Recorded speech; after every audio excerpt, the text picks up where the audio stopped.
Hello friends, welcome to our channel. Today we're going to take a look at another horrible case with you. The case of Maria Muñoz. Maria Muñoz was born on January 25, 1989, to Marisol Rodriguez and Jorge Luis Muñoz, and was one of 3 children. Growing up in a loving and vibrant household in Puerto Rico, Maria faced a devastating loss when her mother passed away at a young age. It was around this time that she met Joel Pellet. Despite this hardship, Maria took on the responsibility of caring for her siblings, Marisol Muñoz and Peter Hernandez. Maria and Pellet, who was 11 years older, initially met in Puerto Rico, where Maria was born and raised. At the time, Pellet was a nursing student with ambitious dreams, and Maria was also pursuing a nursing career. Despite their age difference, they got married in 2011. Following their marriage, the couple relocated to Laredo, Texas, where Pellet secured a prestigious position as a nurse anesthetist at a local hospital, earning a substantial income. Their newfound financial stability enabled them to live a life of opulence, marked by luxury cars and extravagant vacations. Maria Muñoz, a devoted mother, lived in Laredo, Texas, with her husband Joel Pellet, 40, and their 2 young sons. After leaving her job, she dedicated herself to caring for her family full-time. Maria adored her boys and prioritized their needs, taking them to the park daily and reading to them before bedtime. Although she savored every moment at home, she also made time for her passion, playing the piano. Despite her contentment, Maria held on to her aspiration of furthering her education and resuming her nursing career. Pellet's relationship seemed perfect, but beneath the surface, a different story emerged. After his second son's birth in 2018, people noticed changes in his behavior.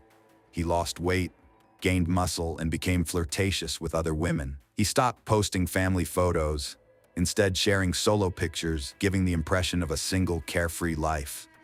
Pellet's colleagues noticed his growing closeness to surgical nurse Janet Arando. As time passed, it became clear they were having a secretive affair.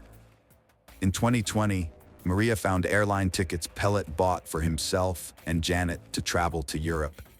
This discovery left Maria shattered, feeling betrayed and devastated by their decade-long facade. She sought a therapist's help to cope with her emotional turmoil and was prescribed medication to support her mental health struggles. Around this time, Maria started writing in journals to cope with her thoughts and feelings. As tensions between Pellet and Maria increased, a confrontation occurred on September 19, 2020, when Maria visited Janet's house and found Pellet's car parked in the driveway. Maria confronted Pellet, forcing him to choose between her and Janet. Pellet chose Janet, leading to an argument that prompted Janet to call the police. However, Maria and Pellet had left before the police arrived. Later, the police called Maria while she was in the car with Pellet, and they could hear him yelling at her in the background. Once they got home, Pellet's anger escalated, and he punched a hole in Maria's car windshield, demonstrating his intense anger. The next morning, on September 20th, Maria sent Pellet a text message, stating her intention to hire a lawyer to resolve their situation. However, Pellet responded, suggesting they handle the matter without lawyers, as he believed it would be too expensive. Just hours after their text conversation, Pellet appeared to have a change of heart. He emailed Maria, expressing his profound sadness and inner turmoil. In the email, he conveyed his desire to have a genuine and calm conversation with Maria, free from argument. Maria replied, and they agreed to meet the following evening, around 5 p.m. on Monday, September 21st. Before meeting him, Maria was extremely nervous and messaged her friend Yasmin Martinez about the planned meeting. Unfortunately, the encounter ended in a terrifying way. The next day, September 22, 2020, Pellet frantically called 911, saying his wife might have taken prescription pills and was no longer breathing. Officer DEA crews arrived at Pellet's house around 1:40 a.m., with his body cam recording the entire scene. He found Pellet at the top of the stairs, near the main bedroom, where he was still wearing his green hospital scrubs and performing CPR on his wife. Their 2 sons were asleep in nearby rooms. Once the paramedics arrived, they took over CPR efforts on Maria. Officer asked Pellet about pills Maria took. Pellet fetched a bottle with clonazepam prescription from the bathroom, but it was in his name, not Maria's. The bottle was unusually back in the cabinet. Body cam footage showed Pellet pocketing the pill container. DEA crews suspected he concealed something. A needle catheter on the stairs and a medical bag with syringes outside a clinical setting raised more questions. Pellet informed the officers that Maria had been battling severe depression lately, which had taken a toll on her mental health. According to him, her desperation to deal with her overwhelming emotions led her to take the pills as a last resort. Despite efforts, Maria was pronounced dead at 3:58 a.m. Pellet was questioned, explaining he and Maria had a conversation, became intimate, and he took a shower. When he returned, Maria was unresponsive and not breathing. Officer notices Pellet's suspicious behavior, excessive sweating and evasive answers, contrasting with others. This raises suspicions, and Sergeant Lismata takes him in for questioning. Upon arrival, Pellet was left alone in the interrogation room for a period before an officer entered. Unbeknownst to Pellet, his actions were being recorded on video. When the officers reviewed the footage, they were shocked to see Pellet's sudden, extreme behavior. He began screaming, crying, hitting the walls, and throwing furniture around the room. His loud, out-of-control outburst caused a stir among people in the hallway and nearby rooms, who were frightened by the commotion coming from his room. Sergeant Louis Mata spoke with Pellet at 4 a.m. Pellet confessed to having an affair with Janet, whom he'd left the family home for 5 months prior. Maria knew about it. Pellet visited the family home, they talked and became intimate. He gave her clonazepam for anxiety and depression, but didn't know how much she took. He found her unresponsive 10 minutes later.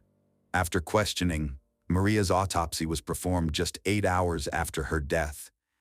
This timely autopsy allowed for detection of any substances in her stomach contents.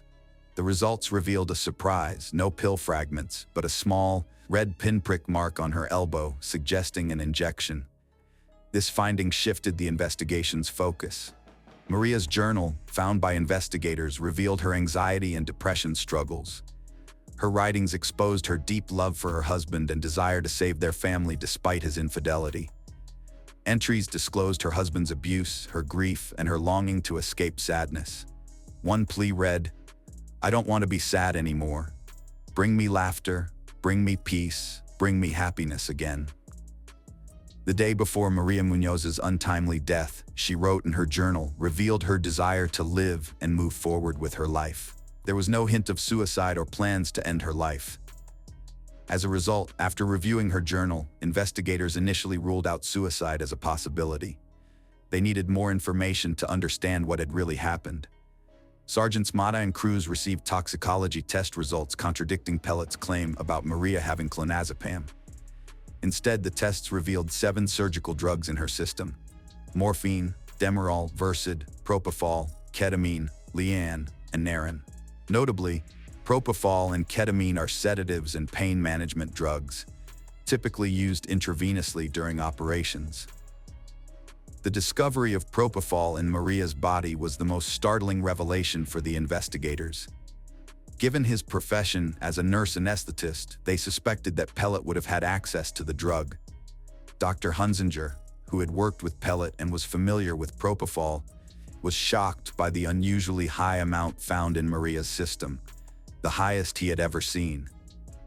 This led the doctors to strongly suspect that propofol was the direct cause of Maria's death, as Pellet would have known the correct dosage to sedate someone or cause an overdose. Furthermore, a small mark on Maria's arm suggested that she may have been injected with a substance. The investigators believed they had sufficient evidence to arrest Pellet for his wife's murder, based on the toxicological report, his suspicious behavior, and Maria's journal. An arrest warrant was quickly obtained, and DEA crews promptly apprehended Pellet, who offered no resistance, almost as if he had anticipated his arrest.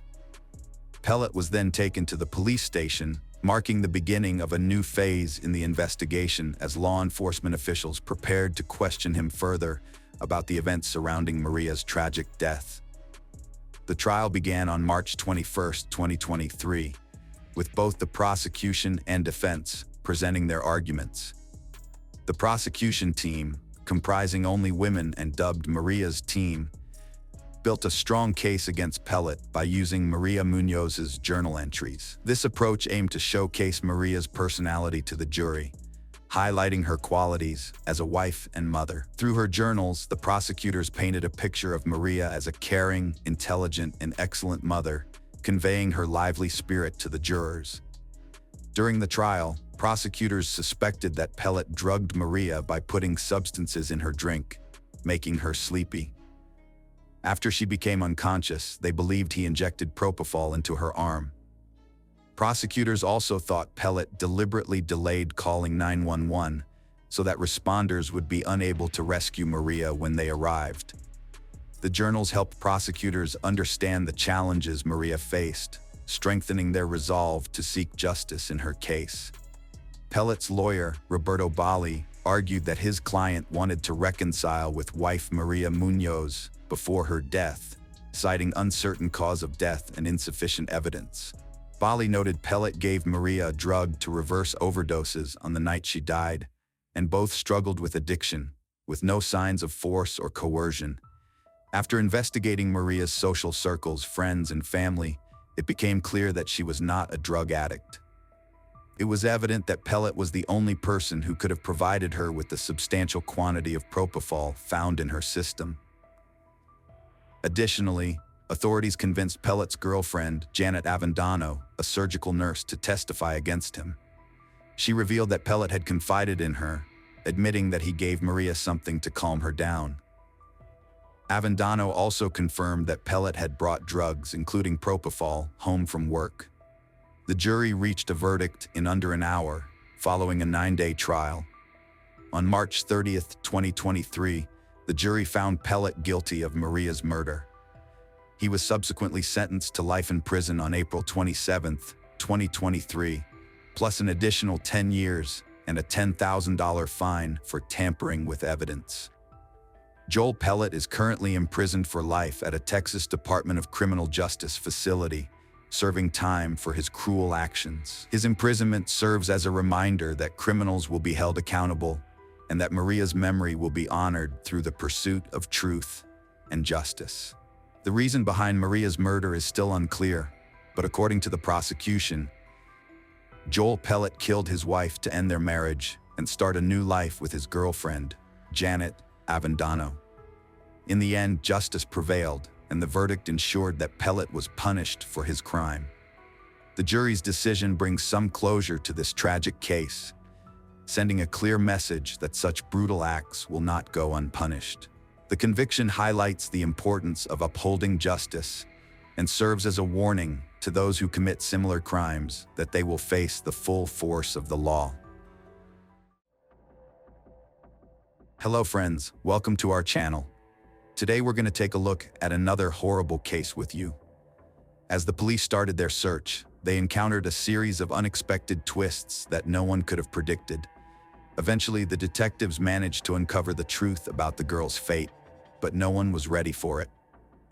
Rowan Ford was born on April 11, 1998, in San Diego, California. Her parents divorced when she was young, and her mother, Colleen, moved with her to a small town called Stella in Missouri. Later, her mom met a man named David, and they got married. Colleen had several children from a previous marriage, and soon after their wedding, she and David had a daughter together. Altogether, Rowan had 2 sisters and 2 brothers, and they shared a very close bond. She spent a lot of time outdoors, riding her bike around town, enjoying swimming, and indulging in her passion for drawing. She also liked going to Sunday school at the local church, where she always volunteered to help other kids who had some issues with their tasks. In November 2007, when Rowan was 9 years old and in the 4th grade at the local elementary school, her mom worked the night shift at a store, while her stepdad spent most of the day on the farm. This left Rowan often fending for herself, which made her very independent. On November 2nd, she stayed home alone as usual. Her mom went to work, and her stepdad hadn't returned from the farm yet. The next morning around 9 a.m., Colleen came home from her night shift and checked Rowan's room, but her daughter wasn't there. She asked her husband where her daughter was. He said she had asked him if she could have a sleepover at a friend's house, and he had let her go. He didn't even ask the friend's name because their town was very small, and he wasn't worried about anything happening to her. But Colleen started to worry and decided to check with all of Rowan's friends. Since there were only a few streets in their town, it didn't take long, but none of them had seen her, and she hadn't stayed over at any of their houses, which made her mother even more concerned. Colleen searched the whole town but couldn't find her daughter. She went back home and told her husband that Rowan was nowhere to be found. She asked him to call the police and report her missing, but he reassured her that everything was fine and that she would come home soon. After waiting for several more hours with no sign of Rowan, Colleen took matters into her own hands and dialed 911 herself. The local sheriff immediately organized a search operation. He went to their house to speak with David, as he was the last person to see Rowan before she disappeared. David said that on that evening, while he was working on the farm with his colleague Christopher, their mutual friend Nathan came by. They all decided to go to David's place to have some drinks and play pool. They stopped by the store, bought some alcohol, and went to David's house, where they spent several hours. Later in the night, Christopher asked Nathan to drive him home to the neighboring town where his trailer was, and they persuaded David to join them to continue the fun. Before leaving the house, he checked on Rowan in her room, seeing that she was asleep. David left with his friends, stopped by the store again, grabbed more alcohol, and headed to Christopher's trailer, where they continued drinking for about an hour. After that, David decided to head home and asked Nathan to give him a ride. Nathan agreed, but chose to take back roads instead of the main highway. By that time, he was quite drunk and didn't want to risk encountering the police. Nathan dropped him off and drove home, while David went straight to bed. Soon after, he was awakened by Rowan, who asked if she could sleep over at a friend's house. Without much thought, he agreed and fell back asleep. Police approached this story with some skepticism.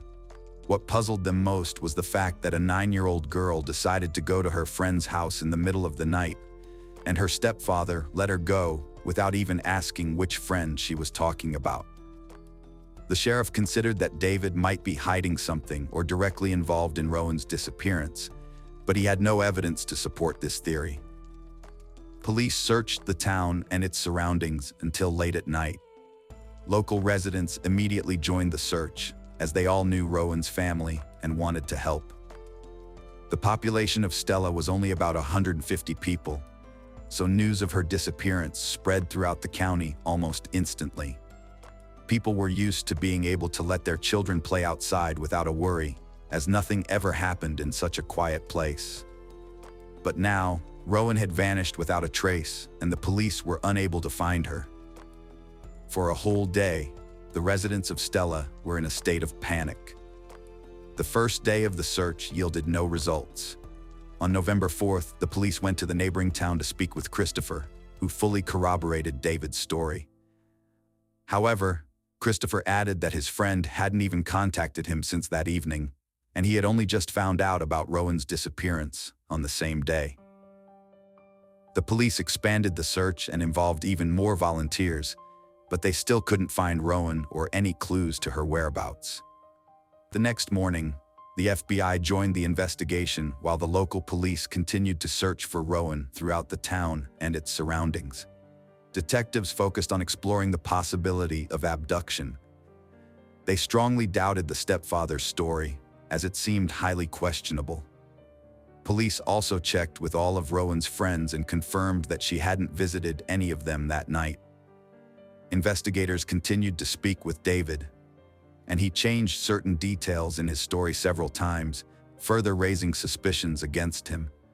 For instance, he gave conflicting timelines for his absence from home that night, and even said that perhaps Rowan hadn't asked him for permission to go to her friend's house and just left without his knowledge.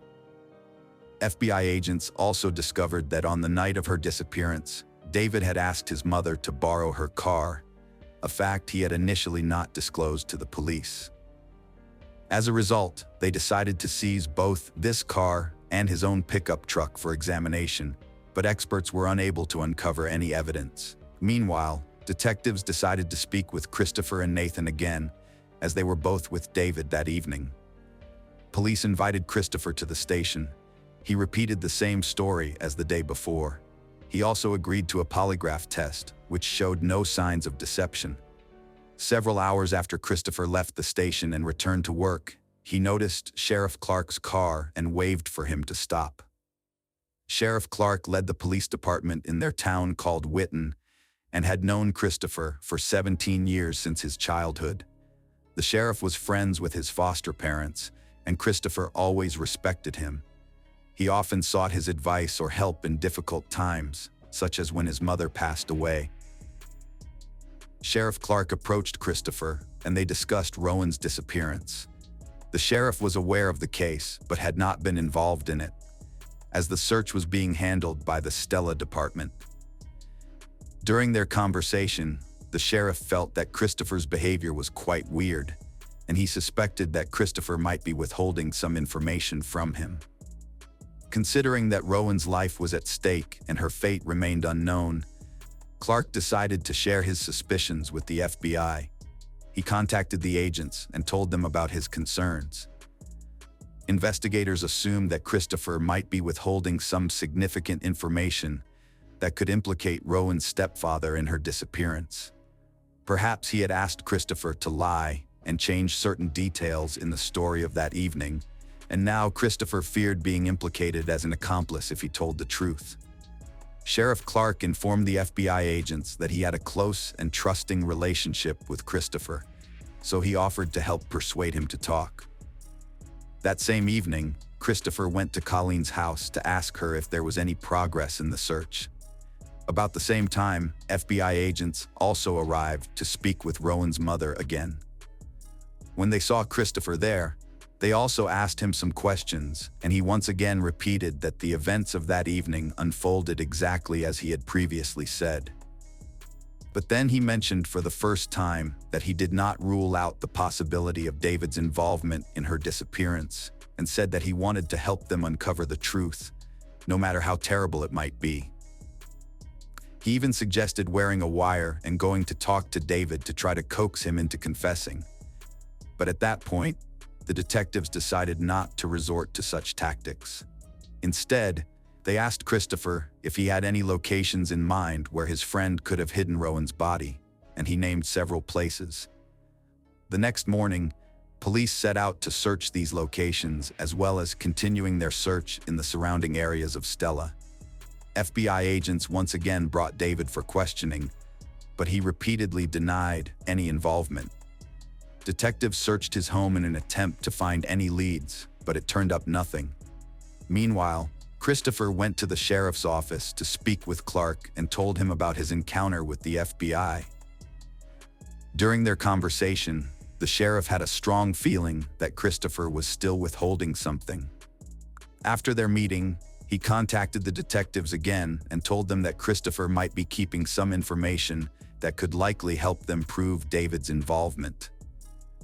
FBI agents asked the sheriff to continue trying to persuade him to talk, based on the fact that Christopher had repeatedly contacted Clark to discuss the case with him.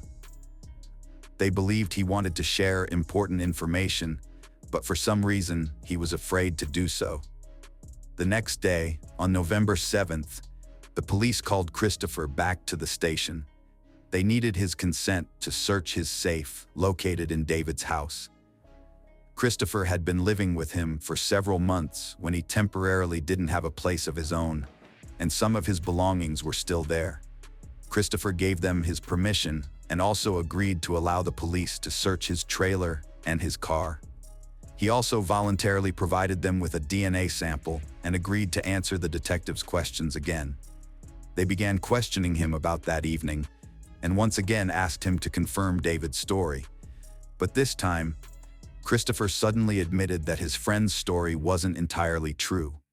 The investigators began pressing him to tell them what really happened, but this pressure only caused Christopher to become agitated. He said that if the police were going to treat him like a criminal and attempt to accuse him of involvement in Rowan's disappearance, he would not continue this conversation. After that, detectives had to end the interrogation, and Christopher left the station. That same evening, he went to Sheriff Clark and told him about it. He complained that the detectives were treating him like a suspect and said that he might need to hire a lawyer. The sheriff replied that it was his right, but asked him to understand that the police were just doing everything possible to find Rowan. In response, Christopher stated that he would no longer speak with them, and that if he wanted to share anything else, he would only speak with Clark. The sheriff continued to persuade Christopher to tell him everything he knew, and at some point, Christopher began to cry. He said that he always loved Rowan and would never harm her. During the time when he lived in David's house, he developed a close bond with Rowan and the other children. They began to treat him like a family member and even called him Uncle Christopher. The sheriff understood that Christopher was on the brink of revealing everything he knew. However, just as Christopher was about to speak, someone arrived at the police station, distracting Sheriff Clark for some time. Christopher left the office without sharing what he had intended to. Sheriff Clark reached out to the FBI again and told them about this conversation. He explained that Christopher was almost ready to disclose everything he knew, but cautioned that pushing him too hard might cause him to stop talking and get an attorney. Clark suggested giving Christopher some time to think it over, and the detectives agreed. The search for Rowan continued the next day, again with no luck, but everything changed on November 9th, a week after her disappearance. Search groups reached a remote area near a town called Powell, 10 miles from Stella. There, amidst fields and trees, they discovered a large pit in the ground. When they looked there, they found Rowan's body concealed under leaves and debris. She was missing all clothing below the waist, except for one sock. Medical experts found signs of strangulation and also determined that she had been sexually assaulted. Shortly after the body's discovery, FBI agents contacted Sheriff Clark and asked him to speak with Christopher again, hoping he would now reveal everything. Sheriff learned that earlier that morning, Christopher had visited the station when he wasn't there and informed other officers that he needed to speak urgently with Clark. The sheriff set out to search for Christopher, checking all the places where he might be, but the man was nowhere to be found. It continued until Christopher called Clark himself. He was clearly distressed and asked if he was being followed. He explained that after hearing the news about Rowan's body being found, he drove around town to clear his head and noticed a gray car tailing him. Sheriff Clark replied that he knew nothing about any surveillance and suggested meeting Christopher in person. When they met, Christopher was visibly nervous and expressed concern for his safety. He feared that after Rowan's body was discovered, he might be accused of murder, and someone might seek revenge against him. Clark took him to the station and said that now that the case had been classified as a homicide, it was time to reveal everything he knew. Christopher began crying again, and the sheriff asked him to tell what David had done to Rowan. In response, Christopher stated that there were too many people at the police station and he didn't want to discuss it there. He suggested going to a quieter place and mentioned a small bridge located a few miles from their town. Clark agreed, and they drove there together. As they got out of the car, Christopher unexpectedly raised his hands and said that the sheriff should handcuff him. The sheriff was surprised and replied that it wasn't necessary, but Christopher insisted, saying, "After what I tell you, you'll have to do it." After this, he began talking. Christopher repeated the first part of the story he had told the police many times. He, along with Nathan and David, went to his trailer where they continued drinking. Sometime later, his friends decided to head home, and David asked Nathan for a ride. They said they would take back roads to avoid the police and left. But then Christopher started telling something that shocked the sheriff to the core. He claimed that he wanted to sexually assault Rowan and quickly came up with a plan. Knowing his friends would take quite some time on the road through the fields, he got into his car and drove straight to David's house, taking the main highway. He entered Rowan's room, picked her up, and carried her to his car, doing it all so that she wouldn't wake up. After that, he took her to his trailer where he assaulted her. According to him, she only woke up at that moment and tried to resist, but she couldn't break free. Christopher didn't turn on the lights or speak to her because he didn't want Rowan to recognize him. After the crime, he planned to take her back home and leave, but things didn't go as planned. When he carried Rowan out of the trailer, the moon was shining brightly and she saw his face. Christopher panicked, grabbed a rope, and strangled her. When she passed away, he loaded her body into the car and started thinking about what to do next. At first, he wanted to dump her from the bridge, the same one where he stood with Sheriff Clark, but Christopher realized that her body would be found too quickly. So, he got behind the wheel and began driving around the county, considering other options. Soon, he remembered the large pit near the neighboring town and headed there. He dumped the body into the pit and tried to cover it with branches, but the pit was too large, so everything fell down. When he returned to the trailer, he found traces of Rowan's blood on his clothes and mattress. Christopher also realized he needed to get rid of her pants, underwear, and the rope he used to kill her. He collected all these items and placed them in a large barrel, intending to burn them. However, Christopher quickly realized that such a fire would definitely attract attention, so he dragged the barrel into the shed, closed the door, and started the fire there. Sheriff Clark was completely taken aback by this story. All this time, he thought David had committed the crime, and Christopher was just withholding some information. It was hard for him to believe that the man he had known for almost 20 years was capable of such brutality. Christopher himself had 3 young children, and although he didn't live with them after divorcing his wife, he always seemed like a decent man to him. But reality turned out to be way more chilling. After Christopher finished his story, he agreed to voluntarily go to the station, and the sheriff didn't handcuff him. Only after they arrived and the man repeated his confession to the FBI agents, he was arrested on charges of murder. Christopher also signed a voluntary consent to search his trailer and car. Ending his confession, he added that he regretted his actions and said that he cried like a baby all the next day. The detectives immediately went to speak with David and informed him that Christopher had confessed to the murder. Considering David's strange behavior and inconsistent statements, they suspected that he might have been covering for his friend. However, they were met with an even more shocking twist. When David was brought in for questioning, he suddenly changed his version of events. According to him, the night he returned home and found Rowan missing from her room, he realized that Christopher might have taken her. So, he took his mother's car and drove to his trailer. Upon entering, he saw the girl on the bed with Christopher leaning over her.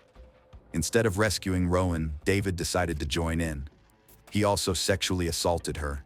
Then he helped his friend kill her and dispose of the body. David added that during the ordeal, his brain simply shut off, and he remembered nothing about the night for several days. The detectives, who were not expecting such a twist, went back to Christopher to confirm David's words. However, Christopher stated that his friend was not involved and that everything happened as he had told them. This further baffled the detectives, but Christopher's story matched the facts. Medical experts confirmed that the victim had been strangled with a thin rope, a detail only the killer would know. During a search of the trailer, the police found a barrel with ashes. In his car, they also discovered hair comparable to Rowan's.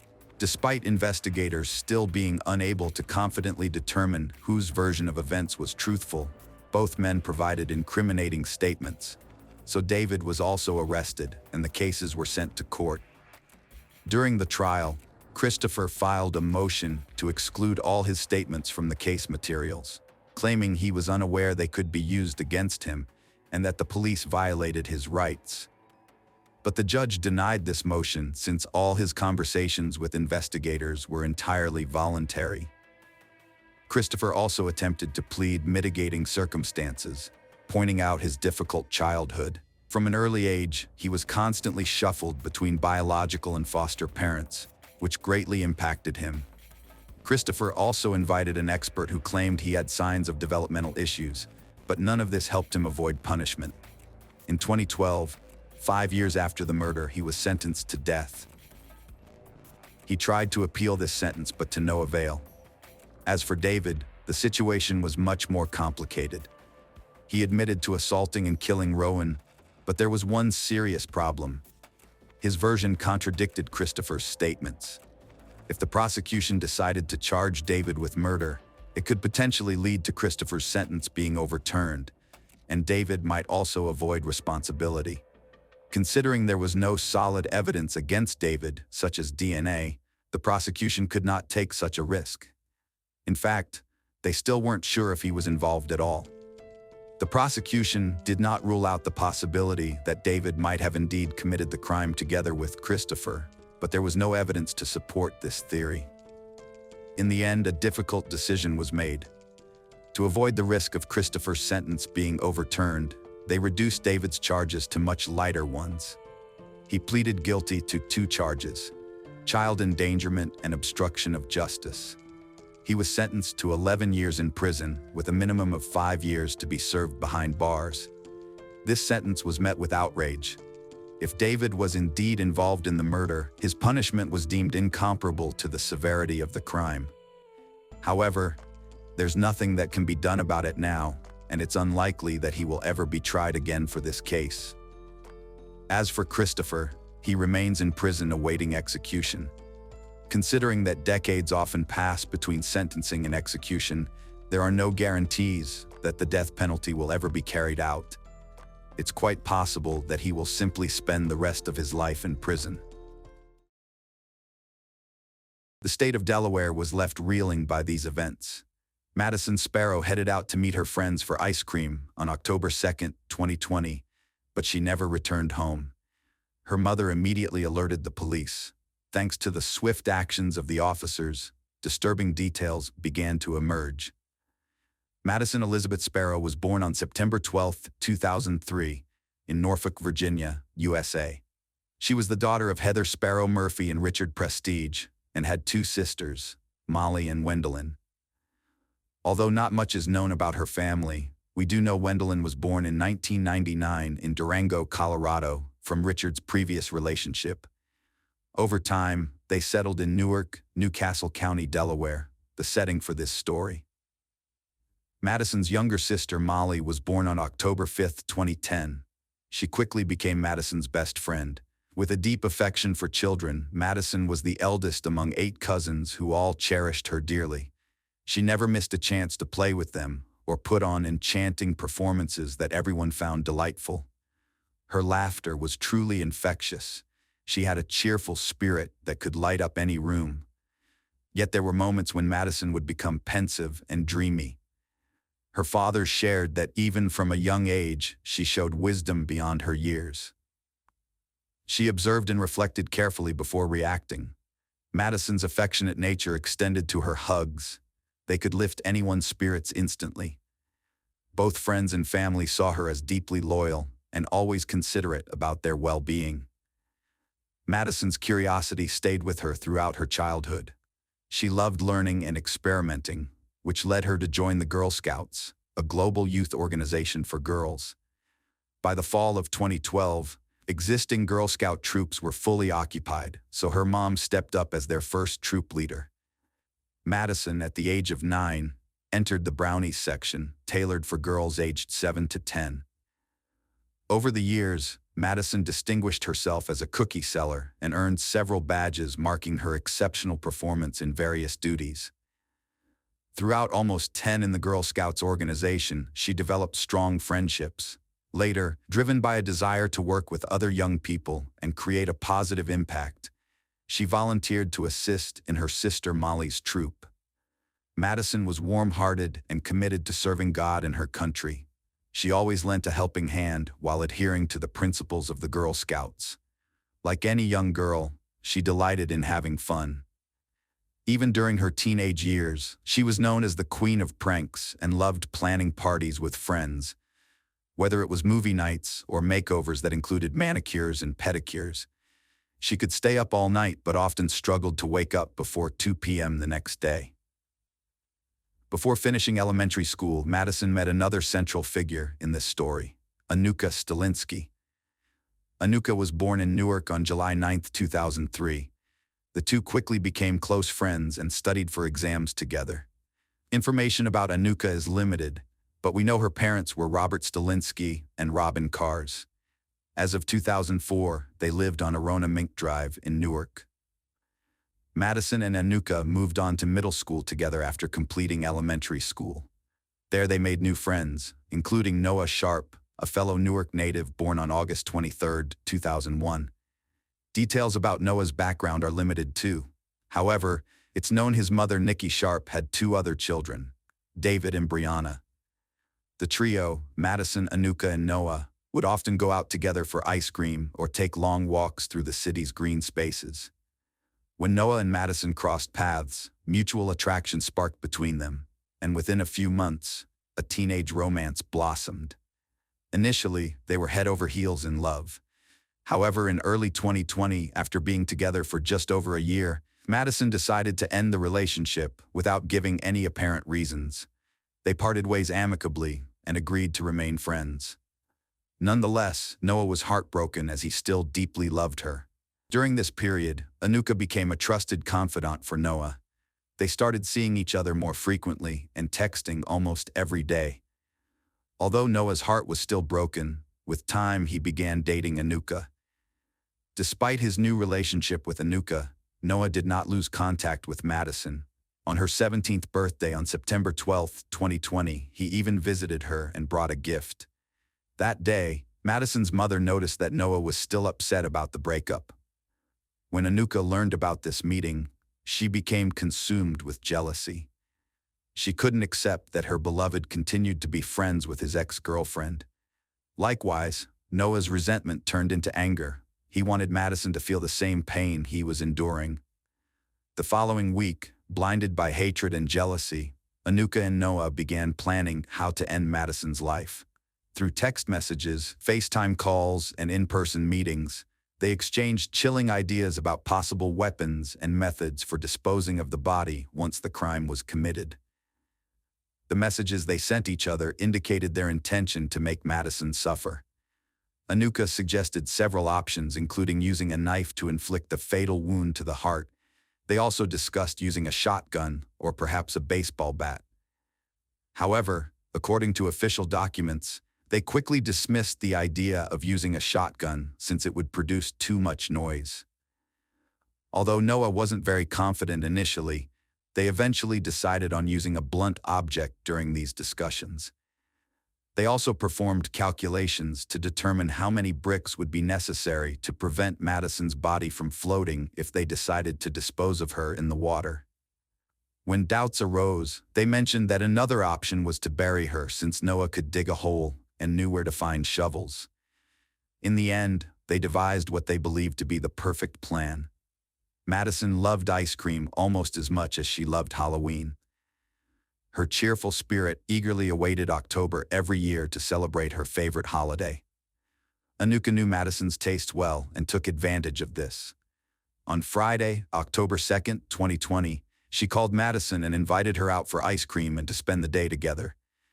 Madison immediately agreed because she hadn't spoken to her friend for a long time and wanted to buy a gift for Molly, whose birthday was in 3 days. On that day, Madison wore black tights, denim shorts, gray boots, and a blue sweatshirt with the inscription New Jersey. She finished her look with white ghost-shaped earrings. Normally, she didn't wear much jewelry, especially earrings, but with Halloween approaching, she decided these ghost earrings would be perfect. At 2:44 p.m., she said goodbye to Heather, saying she would see her later, and left. Although there were no actual ghosts in this story, what happened next was far scarier. It was the last time her mother saw her alive.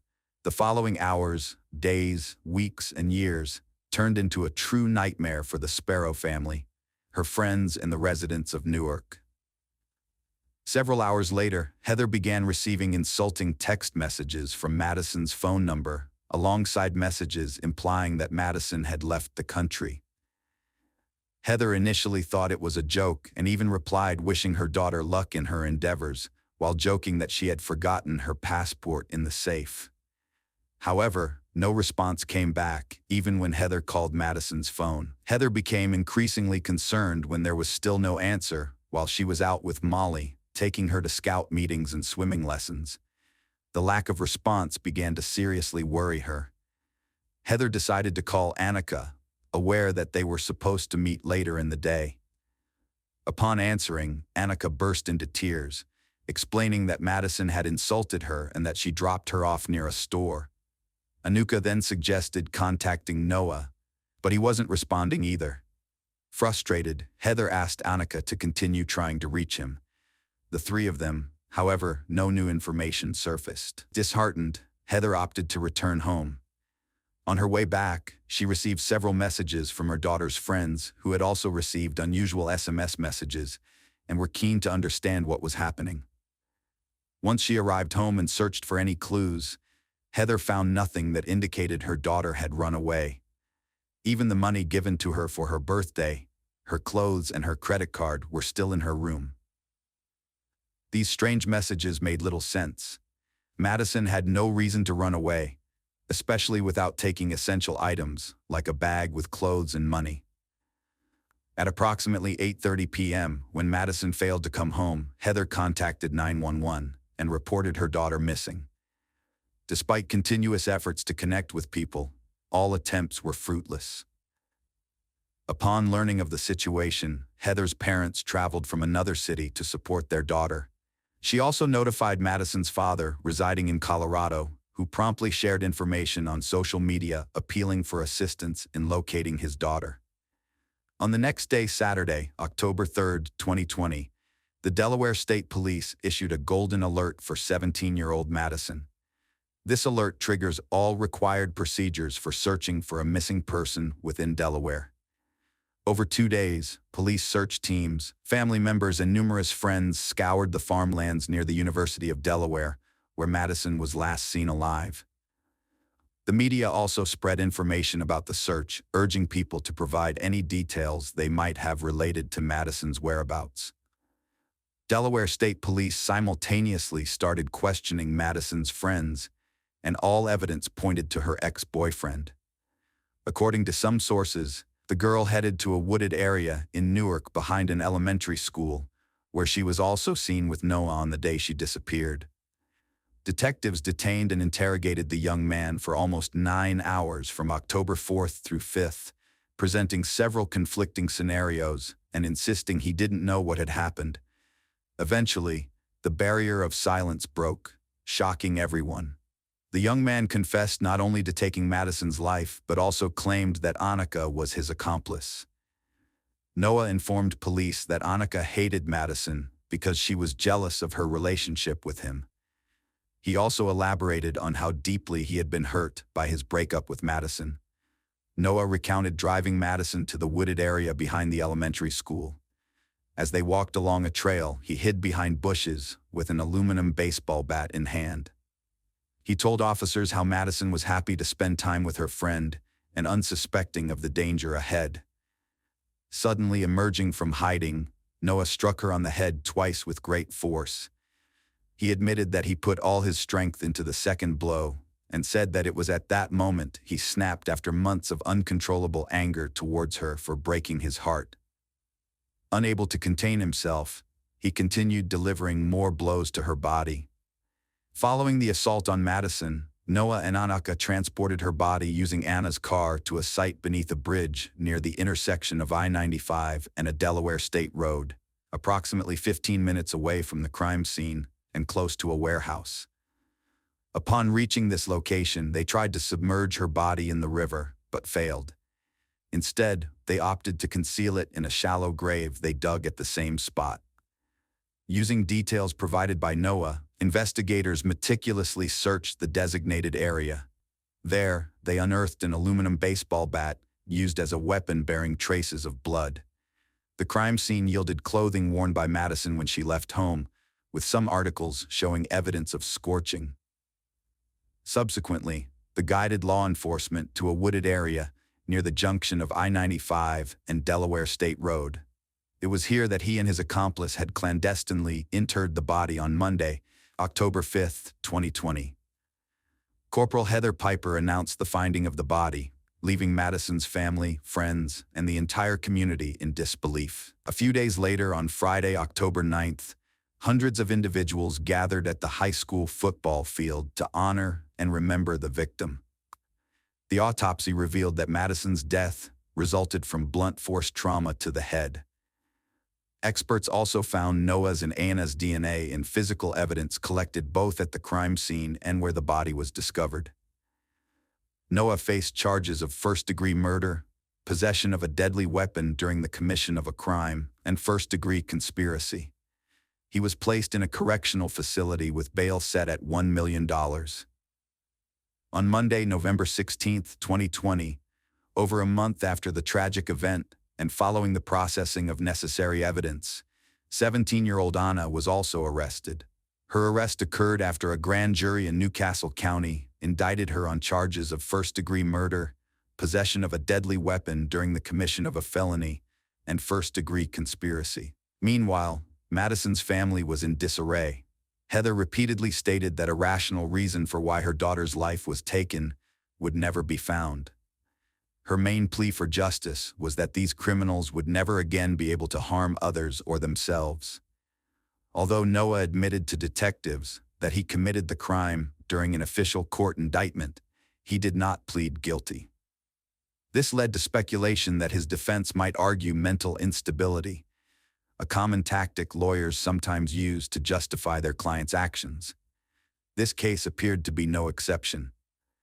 During a preliminary hearing, Noah's attorney stated that at the time of the murder, Noah was undergoing treatment for potential schizophrenia under the care of a psychiatrist. The lawyer also mentioned that Noah had sustained an injury in Chester County, Pennsylvania, approximately 3 weeks prior to the crime. She elaborated that due to this head injury, her client experienced gaps in memory and other issues.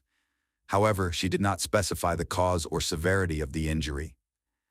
In May 2021, Anuka pleaded guilty to charges of first-degree murder and first-degree conspiracy. Her lawyers negotiated a deal with prosecutors, wherein she agreed to testify against Noah regarding his intent to end Madison's life.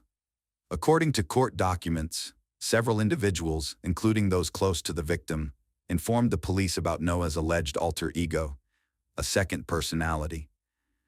Prosecutors contended that Noah Health had spread this information as part of a premeditated plan to murder Madison and later used this narrative in court.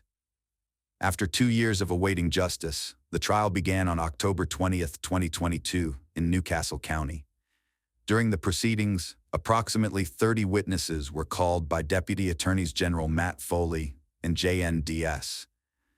The courtroom displayed hours of video recordings of Noah's interrogations with state police detectives.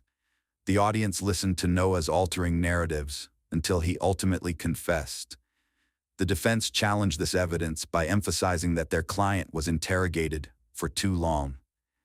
Attorney Monica Jerome noted that detectives manipulated the interrogation process. Noah received guidance on what to say and was subjected to pressure, but it was clear to everyone that this was simply a desperate attempt to justify the actions of the accused by any available means. The prosecution also presented text messages exchanged between Noah and Annika, detailing their plan for the crime. Faced with this evidence, the defense tried to convince the court that someone else had control over Noah's device and that he wasn't the one messaging Annika. Noah's mother and brother were called to testify sequentially, giving conflicting accounts several times. Nikki stated that her son was not wet when he returned home on the evening of October 2nd, while David claimed his brother was wet and looked like he'd been in a swamp. Nikki mentioned that shortly after Noah's arrival, Anuka entered the house calmly. In contrast, David said she entered angrily, slamming the door. Prosecutor Matt Frawley asked Nikki if she had discussed the evidence against Noah with him. She replied no. However, prosecutors played an audio recording of a phone call between Noah and his mother from a month before the trial, where they discussed surveillance footage from an elementary school. In the conversation, Noah mentioned his face wasn't visible in the video, where he and Anuka were seen near the elementary school about an hour before Madison's murder. Nikki reacted with relief. The video showed an African American of similar height and build as Noah carrying a baseball bat and walking into woods with a girl. The defense questioned relatives about head injuries Noah allegedly suffered on September 13, 2020, and another unconfirmed injury from a bicycle fall just hours before police interrogations on October 4th. Noah's lawyers suggested these injuries might have caused dissociative amnesia in their attempt to justify his statements. Faced with the claim he made to the police, the prosecutors questioned whether the injury was part of a conspiracy to murder Madison. The defense contested this point somewhat uncertainly. Annika confirmed all the prosecution's arguments during her 3-hour testimony in court. In her account, she calmly explained how Noah convinced her that Madison was speaking ill of her behind her back.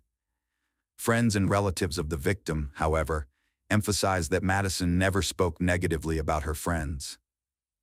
After 8 days of court sessions and presenting over 250 pieces of evidence, the jury took only 3 hours to reach a final verdict.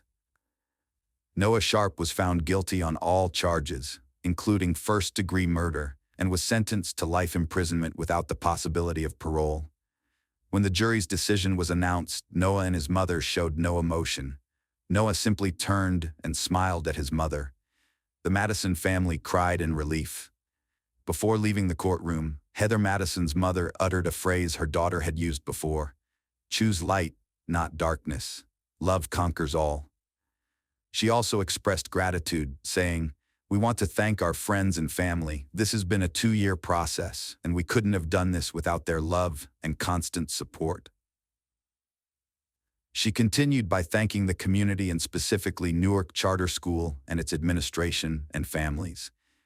Additionally, she appreciated those who supported the Love Wins 5K over the past 2 years and backed the Madison Sparrow Memorial Scholarship aimed at aiding future educators. Regarding Annika, when Noah's guilty verdict was announced, prosecutors stated that according to Delaware state law, she would be recommended a life sentence with the possibility of parole after 30 years, as she was a minor at the time of the crime. One day, a phone call shattered the quiet of the police station. An unknown caller, with a voice distorted by static, revealed a chilling secret. The body of Lily Adams, who had been missing for months, was allegedly buried in the garden of Lucas Henderson's house. Without wasting a second, a team of detectives, dog handlers, and forensic experts hurried to Lucas's residence. Shovels tore into the earth in search of Lily's remains, but no trace of her body was found. Numerous attempts by the police to contact Lucas proved futile. He seemed to have vanished into thin air, leaving behind a heavy silence. For a year, fruitless searches and gnawing questions plagued the investigators. Where was Lucas? What had really happened to Lily? Just when all hope seemed lost, the phone rang again. This time, it was Lucas. His voice was shaky, laden with guilt. Lucas confessed that Lily had taken her own life, and he had disappeared out of fear of being blamed. "I didn't kill her," he repeated, but he couldn't explain where Lily's body was. This conversation only deepened the mystery, leaving the investigators exhausted and at a dead end. Would they ever uncover the truth about Lily's fate and who was truly responsible for this tragedy? Who was Lily, and why did her disappearance captivate the public's attention? In 1978, in a small town in Ohio, a girl named Lily was born into an ordinary family. Concerned for her daughter's future, Lily's mother made a life-altering decision to send her to the United States, hoping for better opportunities. Lily was adopted by a military family, where she grew up alongside another girl named Emma. The two, unaware of their shared bloodline, quickly became inseparable friends. Lily, living with her foster family, had no idea that her American father was in fact her biological parent, making Emma her half-sister. As they grew older, Lily and Emma moved out and decided to start fresh together in California. They rented a cozy apartment near a popular karaoke bar, which soon became their favorite hangout. Life seemed rosy for Lily, who embraced beauty and positivity as her life philosophy. Her world was filled with love and laughter when she met Mark. They quickly fell for each other, got married, and had a daughter named Joy, symbolizing their shared happiness. However, Mark's mysterious past and his secretive nature cast a shadow over their life. Despite her seemingly perfect personal life, Lily aspired to work for the Federal Bureau of Investigation, FBI. She began studying criminal law, dreaming of a noble career. But the path was fraught with challenges, and despite her relentless efforts, Lily left the police force without realizing her dream. Her once bright life dimmed as she battled a worsening mental disorder, the result of horrific sexual abuse in her youth that left deep emotional scars. As her mental health deteriorated, so did her relationship with Mark. Their once passionate love turned to ashes of disappointment, leading to a painful divorce. The breakup, coupled with her career downfall and futile job searches, took a heavy toll on Lily. Realizing she could no longer provide a stable environment for Joy, Lily and Mark decided that he would take full custody. Despite their bitter experiences, they remained friends, both striving to do what was best for their daughter. Lily tried to visit Joy as often as possible, never missing a birthday. Lily's journey to find her place in the world was marred by struggles, but she refused to be broken by despair. She had been through a lot, but her spirit remained uncrushed as she sought to rebuild her life amidst the chaos. In the aftermath of her divorce, Lily moved to a small town in the Pacific Northwest, hoping the serene environment would aid her recovery. She found solace in nature, spending long hours hiking through forests and along the coastline. Slowly, Lily began to regain her sense of self, even starting to volunteer at a local animal shelter. It was there she met David, a kind-hearted veterinarian with a gentle demeanor. Their friendship blossomed into a quiet romance, giving Lily a renewed sense of hope. David was supportive, encouraging Lily to pursue her interests. With his help, she started taking art classes, finding an outlet for her emotions through painting. Lily's artwork, deeply personal and expressive, caught the attention of a local gallery owner who offered to showcase her pieces. This newfound recognition gave Lily a purpose and a platform to share her story. However, despite the progress, the past continued to haunt her. Occasional nightmares and bouts of anxiety reminded her of the unresolved mysteries surrounding Lucas and the loss of her friend Emma, who had also disappeared under mysterious circumstances years ago. Determined to seek closure, Lily hired a private investigator to look into Emma's case. This decision marked the beginning of a new chapter in her life, one filled with the pursuit of truth and justice. The investigator's findings were both shocking and revealing. Emma had been living under an assumed name in another state, hiding from an abusive partner. Reuniting with Emma brought a sense of closure to Lily, and they rekindled their deep friendship. Together, they supported each other in their healing journeys, proving that even in the face of profound loss and trauma, resilience and hope could prevail. Lily's story is one of survival, courage, and the enduring power of friendship and love. Despite the shadows of her past, she emerged stronger, finding beauty and meaning in her life once more. Her journey reminds us that even in our darkest moments, there is always a glimmer of hope waiting to be discovered. One day, Clara found the missing piece in her life: faith. Clara began attending the Sunshine Coast Church, led by the charismatic pastor John Mitchell. From his first words, simple and heartfelt, Clara felt welcomed into this congregation, enveloped in an atmosphere of love. The church, situated in the picturesque town of Clearwater, Florida, was founded by John and his wife, Lisa Mitchell, who were known for their kindness and warmth. They created the Church of Hope, a sanctuary where everyone could find support and solace. This church became more than a place of worship for Clara.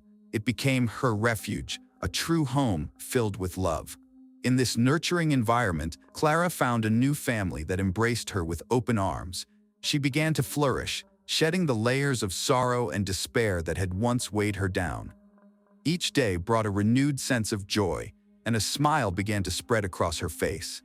The gentle Florida sun seemed to reflect in Clara's eyes, which now shone with a new hope. She gained strength, both physically and emotionally, and a deep sense of happiness blossomed within her soul. For Clara, the church wasn't just a building. It was a community of caring individuals who shared a common faith. Despite the church's modest exterior, inside it felt like a cozy home. The parishioners, seated on simple chairs arranged in neat rows, were united by their shared belief. Time seemed to stand still in this sacred space, as the community gathered in a spirit of unity and devotion. However, Clara carried a heavy secret. Hidden beneath her flowing dresses was the growing evidence of her pregnancy, a fact she kept concealed out of shame and fear. Only those closest to her knew the truth. In June 2021, at the age of 35, Clara gave birth to her second daughter, Hope. The news of her new arrival quickly spread through the quiet town, raising many questions about the child's father. The truth was painful. The father of Clara's child was a man she had dated briefly, who had abused and humiliated her. When she became pregnant, he vanished without a trace, leaving Clara alone and heartbroken. Despite this, Clara found renewed hope within the walls of the church. The Mitchells, along with the congregation, surrounded Clara and her newborn with care and love, becoming the family she so desperately needed. Clara knew she was no longer alone. Just 3 months after giving birth, Clara stunned everyone with an unexpected message on social media. She announced she was leaving, cutting all ties with her past, and pursuing a dream she had never mentioned before. Clara's message expressed love for her family and friends, but it was clear she was determined to make a fresh start. Without revealing her destination or plans, she disappeared, as if she had vanished into thin air. Clara's sudden departure left her loved ones in despair.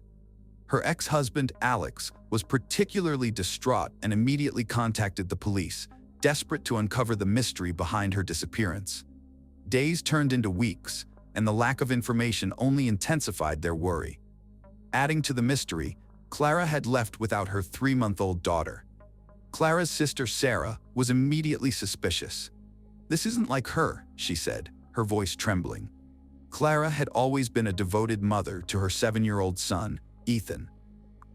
Alex was shocked that Clara had stopped visiting Ethan, recalling their inseparable bond with sadness.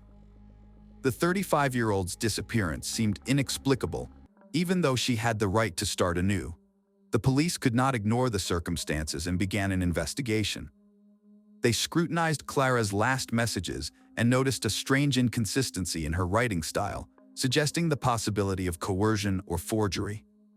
This revelation cast a shadow over the investigation, prompting deeper scrutiny into Clara's personal life. Doubts emerged about the father of Clara's daughter, Hope. Her relationship with the man was evidently troubled, but even her sister Sarah couldn't confirm or deny these suspicions. As the investigation progressed, it became clear that Clara's disappearance was shrouded in mystery, leaving her family and the community grappling with unanswered questions and an aching sense of loss. The mysterious disappearance of Marie sent shockwaves through the tight-knit community, unraveling a tapestry of secrets and suspicions that threatened to engulf all those involved. The intricate web of intrigue, woven with strange messages and lingering doubts about Grace's paternity, presented a labyrinthine puzzle that law enforcement found themselves grappling with as they sought to unearth the truth buried beneath layers of deception. In a pivotal exchange with the police, Tanya and James Flanders endeavored to provide clarity on the bewildering circumstances surrounding Marie's sudden absence. Their narrative painted a portrait of a woman besieged by inner demons, wrestling with the tumultuous currents of bipolar disorder that often left her adrift in a sea of uncertainty. Marie's penchant for inexplicable disappearances, punctuated by bouts of depression, hinted at a fragile psyche teetering on the brink of collapse. The sequence of events leading up to Marie's vanishing act unfolded with a disquieting rhythm. A seemingly ordinary lunchtime interrupted by Marie's sudden retreat to bed, followed by an unexplained absence that left the Flanders household reeling in confusion and fear. James's intuition, a beacon of hope amidst the darkness, led him to the airport where Marie's abandoned car stood as a silent sentinel, bearing witness to the mystery that lay shrouded in its wake.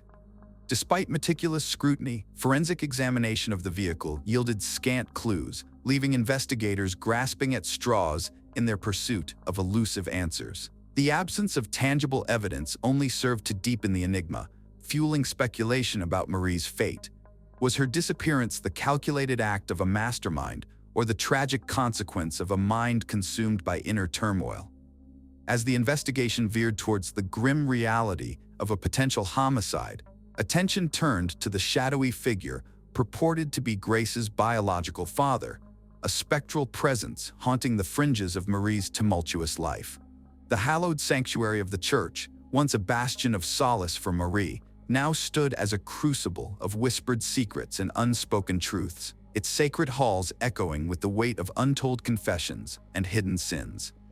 Among the congregation, rumors swirled like eddies in a tempest, hinting at the clandestine machinations that had ensnared Marie in a web of deceit. The revelation of Grace's true paternity, a revelation delivered by Marie's ex-husband Jeff with seismic force, shattered preconceived notions and laid bare the raw truth. James Flanders, pillar of the community, stood as the biological father of Grace. In the aftermath of this earth-shattering revelation, Tanya bravely stepped forward to corroborate the truth, her words a testament to the complexities of human relationships and the enduring power of love that transcended mere biology. Yet, amidst the turmoil and upheaval, one truth remained immutable: the quest for justice and closure for Marie, whose memory lingered as a haunting specter in the hearts and minds of all who had known her. As the investigation into Marie's disappearance deepened, unsettling revelations about her relationship with James and Tanya began to surface. It became apparent that James had been intimately involved with both women, leading to accusations of polygamy rather than mere infidelity. Shockingly, there were instances where they even organized celebrations, such as the child's birthday, where James, Tanya, and Marie posed together, presenting a facade of familial happiness. However, subsequent inquiries among Tanya's friends shed light on the true nature of the situation. Despite Tanya's claims of Marie's contentment, it became evident that Marie's feelings had shifted after Grace's birth. Maternal instincts stirred within her, fueling jealousy towards Tanya and suspicions that she intended to reclaim her role as Grace's mother and perhaps win back James's affections. These revelations cast Tanya as a prime suspect, particularly since Marie's disappearance would conveniently resolve Tanya's own problems. Despite exhaustive efforts by investigators, including the use of GPS and analysis of phone records, concrete answers remained elusive. However, the unexpected testimony of Jason, the young priest, brought new insights into James's behavior, further complicating the case. Jason's revelation about overhearing James's expressions of sadness and anxiety following Marie's disappearance added a layer of intrigue. James's subsequent admission of his relationships with both women, coupled with Marie's disappearance shortly after a heated argument, led to his resignation as pastor and abrupt departure with his family. The discovery of Marie's phone, albeit with most data deleted, provided a glimmer of hope for investigators. A video found on the phone, featuring James advertising precious metals, raised further suspicions. Yet, despite the mounting evidence, the mystery surrounding Marie's disappearance persisted, leaving investigators grappling for answers in the midst of conflicting testimonies and unanswered questions. In the past, the landscape of crime was vastly different, characterized by lax surveillance and primitive forensic capabilities. Surveillance cameras were not as ubiquitous, and digital trails were easily obscured, providing ample opportunities for criminals to evade detection. Despite the emergence of nascent DNA detection technologies, criminals often slipped through the cracks, eluding justice with alarming frequency. However, amidst this seemingly impenetrable veil of impunity, the field of digital forensics was quietly advancing. It wasn't until 3 years after Maria's disappearance that a breakthrough occurred. A revolutionary program surfaced, capable of retrieving data from phones and computers, opening a window into the clandestine world of communication between Marie and James. Within these digital exchanges lay a trove of revelations, exposing James's clandestine activities and shedding light on the true nature of their relationship. Amongst the digital detritus, Maria's final words emerged, poignant and haunting, expressing her longing to escape Fort Walton Beach and her steadfast refusal to abandon her child in such a place of torment. As the secrets of the Flanders unraveled in the digital ether, James's messages took on an almost prophetic tone, echoing the solemnity of a sermon as he expressed his fervent desire for retribution against those who wronged him. Yet, even amidst this swirling vortex of mystery, enough evidence surfaced to warrant an arrest and charge James with second-degree murder. Nevertheless, the prosecutor's office faced a formidable task, convincing a skeptical jury of James's guilt in the absence of Maria's body, plunging them into a morass of uncertainty and doubt. James and his legal counsel ultimately made a pivotal decision, opting for a last-ditch effort to reveal the location of the woman's body. However, they weighed the consequences, understanding that such an admission would likely result in a charge of manslaughter, albeit with a moderate punishment. Exhausted by years of anguish and uncertainty, Marie's family reluctantly agreed to this course of action, desperate for closure and the truth. As James spoke, his words carried the weight of a confession, not only to himself but to the entire world. He recounted the tumultuous moments of their relationship, detailing Marie's struggles with inner demons, particularly her battles with depression. In a chilling revelation, James described an argument where Marie, in a fit of distress, pushed him, leading to a tragic accident where she fell to the ground lifeless. This harrowing moment marked a turning point, forever altering their lives. When investigators finally unearthed Marie's body, buried in the yard of James's residence, it sent shockwaves through everyone involved. Despite years of searching, her remains had remained elusive until James guided them to the grim discovery, buried beneath 5 feet of earth, wrapped in a blanket. The revelation dealt a heavy blow to all parties embroiled in the case. Subsequently, James Flanders received a sentence of 15 years in prison for manslaughter, with the possibility of parole after 11 years. His wife, Tanya Flanders, appeared to be blindsided by Marie's death, as attested by a witness, none other than Flanders' own lawyer. Had Marie's body been discovered earlier, experts might have been able to ascertain the cause of her demise, potentially altering the trajectory of the investigation. 5 years later, at Marie's funeral, she finally found peace, while her sister Esther likely sang a poignant farewell. Yet the fate of little Grace remains an unresolved enigma. At 11 years old, she resides in Arizona with her mother, Tanya Flanders, her future shrouded in uncertainty. In Westfield, New Jersey, behind the stately doors of a luxurious mansion, a shocking secret lay dormant. John List, a devout father and husband, led what appeared to be the ideal suburban life with his wife Helen, their 3 children, and his elderly mother. Yet, beneath this perfect image, a brewing turmoil was about to spiral into a dark abyss from which there was no return. In November 1971, the unimaginable happened. The entire List family was brutally murdered, and the perpetrator vanished into thin air, leaving behind a mystery that would baffle authorities for nearly 2 decades. What was the real motive behind this horrifying act? And how did an ordinary man mastermind one of the most infamous disappearances in American history? To understand the tragedy of Breeze Knoll, we must journey back to the origins of its central figure, John List. Born in 1925 in Bay City, Michigan, to German-American parents, John's upbringing was steeped in a strict Lutheran faith, a doctrine that would dictate much of his life's path. John grew in the shadow of a domineering father and the weight of religious expectation. His home life was devoid of warmth and affection, replaced instead with rigid discipline and the demand for perfection.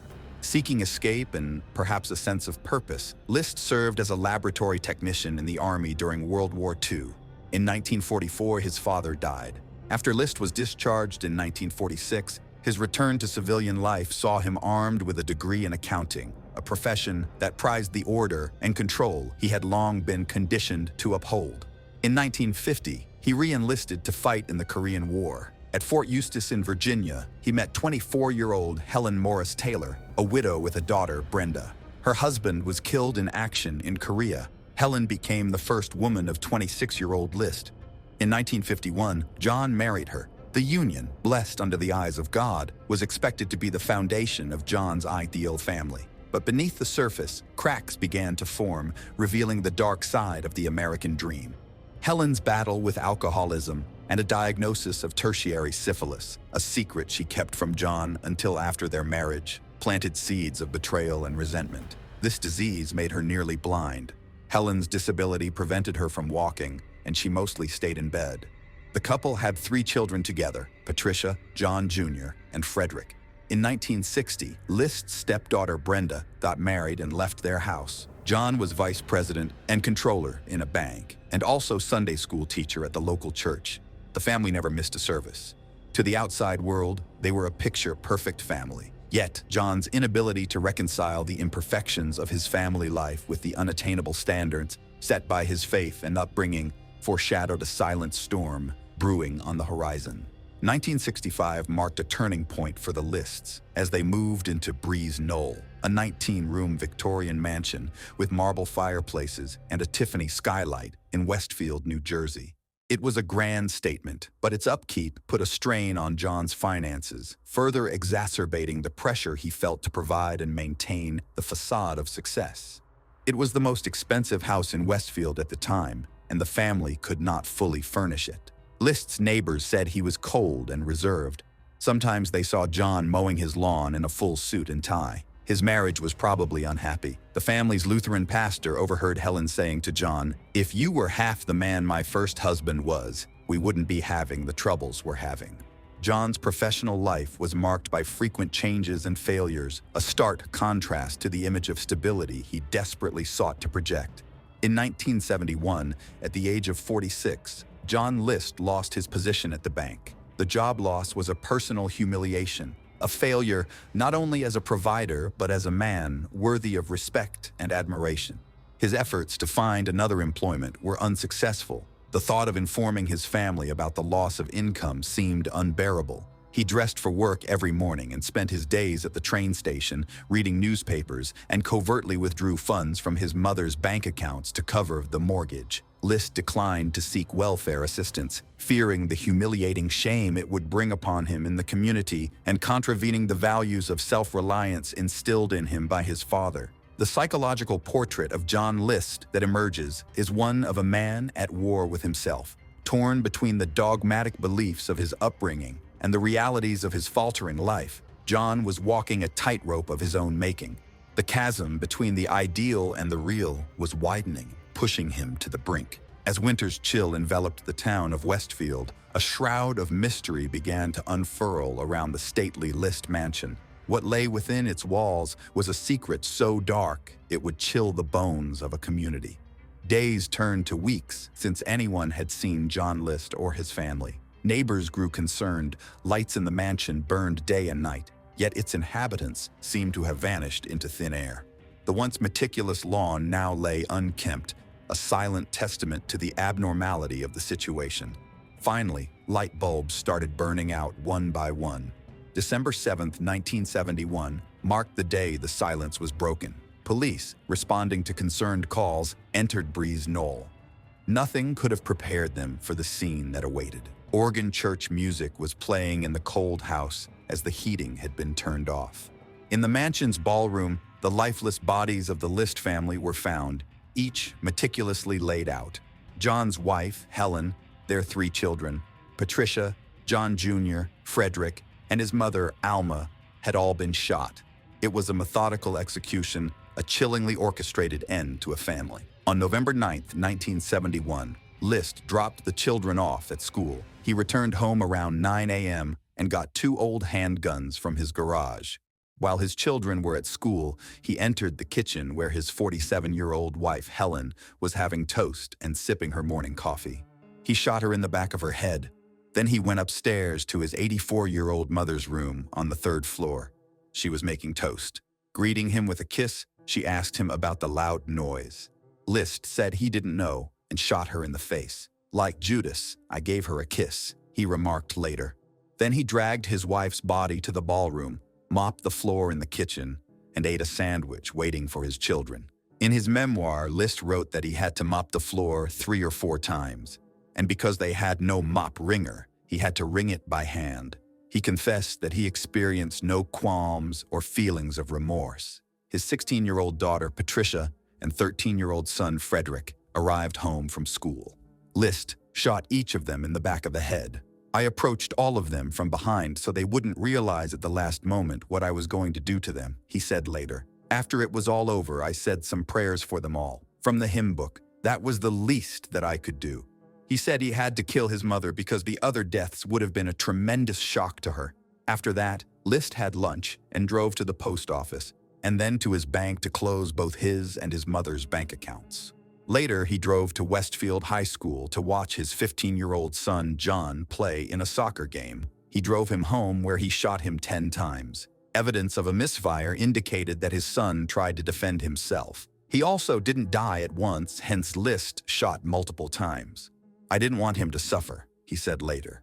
He sent notes to the children's schools and part-time jobs saying that the children would be visiting their ill grandmother in North Carolina for a few weeks. Milk, mail, and newspaper deliveries were stopped by him. List arranged the bodies of his wife and children on sleeping bags in the mansion's ballroom. Their faces were covered with rags. His mother's body was left in her converted apartment in the attic. List slept in the house where his family lay dead, then left the next morning. Before leaving, he tuned a radio to a religious station, leaving religious hymns playing in the empty rooms of the house. He explained that the music over the intercom was supposed to deter burglars. When the police discovered the bodies, John List was nowhere to be found. The man who sought control above all had orchestrated his family's demise before vanishing, leaving behind only a haunting letter that attempted to justify the unjustifiable. It was a 5-page letter to his pastor. List's letter speaks volumes. It reveals a man who saw himself as a failure, unable to fulfill the roles society and his faith demanded of him. In his mind, murdering his family was a twisted salvation from financial ruin and the moral decay he perceived. In his letter, he said, "As I was doing it, I knew it was wrong. But as he was broke, he didn't want to subject his children to poverty and the shame of losing their mansion. He also said he saw too much evil in the world, and he had killed his family to save their souls. He was afraid that his family, confronted with a world full of evil and poverty, would turn from God. To his mind, this was the only way to ensure their safe arrival in heaven. He said, "I've finally decided that the only way to save them from that was to kill them." He wrote that his family was turning away from God and would ultimately spend eternity in hell for their sins because his wife Helen had stopped going to church. Moreover, his teenage daughter Patty desired to become an actress. I'm sure many will say, how can anyone do such a horrible thing? My only answer is it isn't easy and was only done after much thought. At the end of the letter, he wrote, "Mother is in the hallway in the attic, 3rd floor. She was too heavy to move." List's letter offered a window into a fractured mind. His actions suggested a delusional belief system. His need for control and perfection, coupled with deep religious convictions, warped into a justification for his unfathomable choice.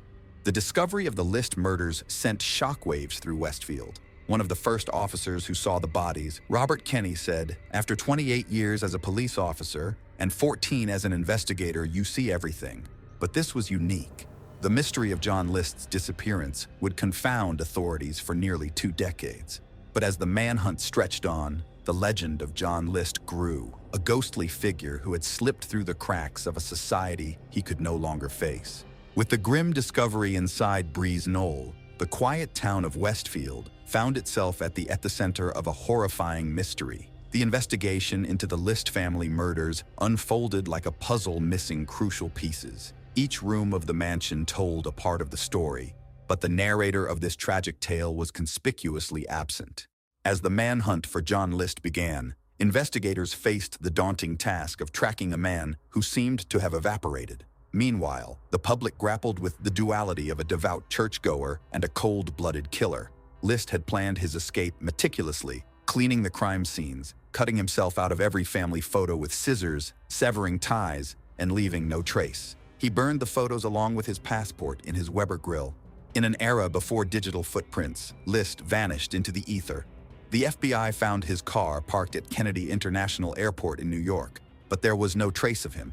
The police investigated hundreds of leads without success. In August 1972, 9 months after the murder, Breeze Knoll stood empty until it was mysteriously destroyed by fire. There were rumors that the house was cursed. Despite being officially deemed arson, no suspects have been identified. The fire also consumed the mansion's ballroom-stained glass skylight, believed to be a signed Tiffany original and valued at around $100,000 at that time, which would be approximately $700,000 today.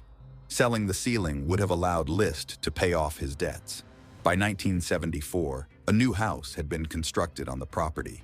The absence of technology in 1970s was a cloak of invisibility for List. His identity was erased. For List, it was a desperate bid for survival, a twisted form of self-preservation that made him abandon his name, his history, and his crimes. Assuming the name Robert Peter Clark, List started anew in Denver, Colorado. Here, he melded into the fabric of society, unnoticed. For List, integrating into a new life was simpler in a city like Denver, which during the 1970s saw a significant number of people relocating from the East Coast. He grew a mustache, swapped his suits for casual clothes, and took to wearing a cap, yet made no significant effort to alter his appearance further. He first worked as a chef at a Holiday Inn, and between 1979 and 1986, he worked as the controller for a paper box manufacturing company located just outside Denver. Adopting a new identity allowed List to compartmentalize his guilt and live outwardly as a regular citizen. Yet, beneath the surface, the burden of his past life lingered, a specter only he could see. List's new life was a mirror of the old, minus the family he had destroyed. He worked in accounting, remarried, and maintained a facade of devout faith. He became a member of a Lutheran church and organized a carpool for congregants without transport. At a church event, he encountered 35-year-old divorcee Dolores Miller, an Army PX clerk, and they married in 1985. He told her his first wife had died of cancer and moved into her apartment in Aurora, Colorado, situated 10 miles east of Denver. In February 1988, the couple moved to a house in the Brander Mill neighborhood of Midlothian, Virginia. There, List continued his career in accounting at a small firm. For nearly 2 decades, John List, now Bob Clark, believed he had outsmarted the world and committed the perfect crime. He let his guard down, losing his mustache. But as the 18th anniversary of the murders approached, a television show was about to shatter his illusion of freedom. On May 21, 1989, a pivotal episode of America's Most Wanted aired, turning the tide in one of the most baffling manhunts in American history. The decision to feature List on the show was a gamble. With few leads and fading memories, the case had grown cold. But America's Most Wanted had a secret weapon, an age-progressed clay sculpture of List, crafted by forensic artist Frank Bender. Psychologists speculated that List might wear spectacles similar to those he wore in his youth, as a reminder of more successful days. Bender's creation was eerily prescient. He envisioned List with glasses and a receding hairline, a testament to the power of forensic artistry. An audience of 22 million saw the sculpture. When the episode aired, the phone lines lit up. On that evening, a man known as Robert Clark was present at a church event in Midlothian, Virginia. Meanwhile, several of his acquaintances were at their homes, contacting the hotline established by America's Most Wanted. They identified their reserved friend and neighbor as the individual who had horrifically murdered his family years earlier. At the same time, people from Golden, Colorado, were reaching out to the same hotline, asserting that John List and Robert Clark, the local French fry cook who had recently moved to Virginia, were indeed the same person. An old friend of Dolores recognized the man on TV and also made a call. One tip came from List's next-door neighbor. According to her, the resemblance was striking. She said her neighbor was also an accountant and attended church. The viewer's tips led authorities to Virginia. The confrontation was the culmination of years of evasion, a moment when List's meticulously constructed world came crashing down. FBI agents knocked on the door of the shared home of Dolores and Robert Clark. Dolores answered, but her husband was at work. She showed them 2 photos, one from their wedding day, which were the spitting image of the bust. One officer stayed with her while the other rushed to List's accounting firm where he was apprehended. The arrest of List, who had been a pillar of respectability to the outside world, was a shock. FBI agent Kevin August said, "He was a strange man, I would say. He was not very animated. That's the best way to put it. He seemed to me as a vessel, with no soul in there." When driving List to the police station, August asked, "What kind of man are you, that you killed your mother, your wife, and your children, and then assumed another identity and married another woman who has no idea who you are?" List said nothing, but a single tear rolled down his eye. List maintained his assumed identity for months after being extradited back to Union County, New Jersey, in 1989. However, on February 16, 1990, when confronted with undeniable proof, including fingerprints matching those in his military records and crime scene evidence, he admitted to his real identity. In custody, List confessed to the murders, citing financial ruin and a twisted belief that killing his family was a merciful act, sparing them the shame of poverty. But there were deeper issues at play. List's need for control, his rigid moralism, and his inability to face failure. His actions, though unfathomable, were a twisted solution to an unsolvable problem in his mind. Expert psychologists also believed that List was going through a midlife crisis. The prosecution pointed out that was no excuse for killing 5 innocent people.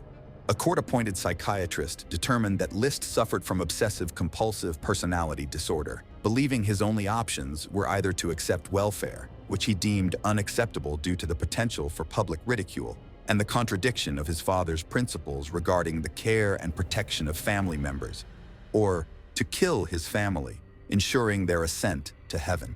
Alan Goldstein, who examined List for the defense, said, "It wasn't as if he didn't have a conscience. If anything, his conscience was too bright. He felt responsible for saving souls." His wife couldn't believe that List was a mass murderer. She said, "I love my husband very deeply. I cannot believe this is the same man."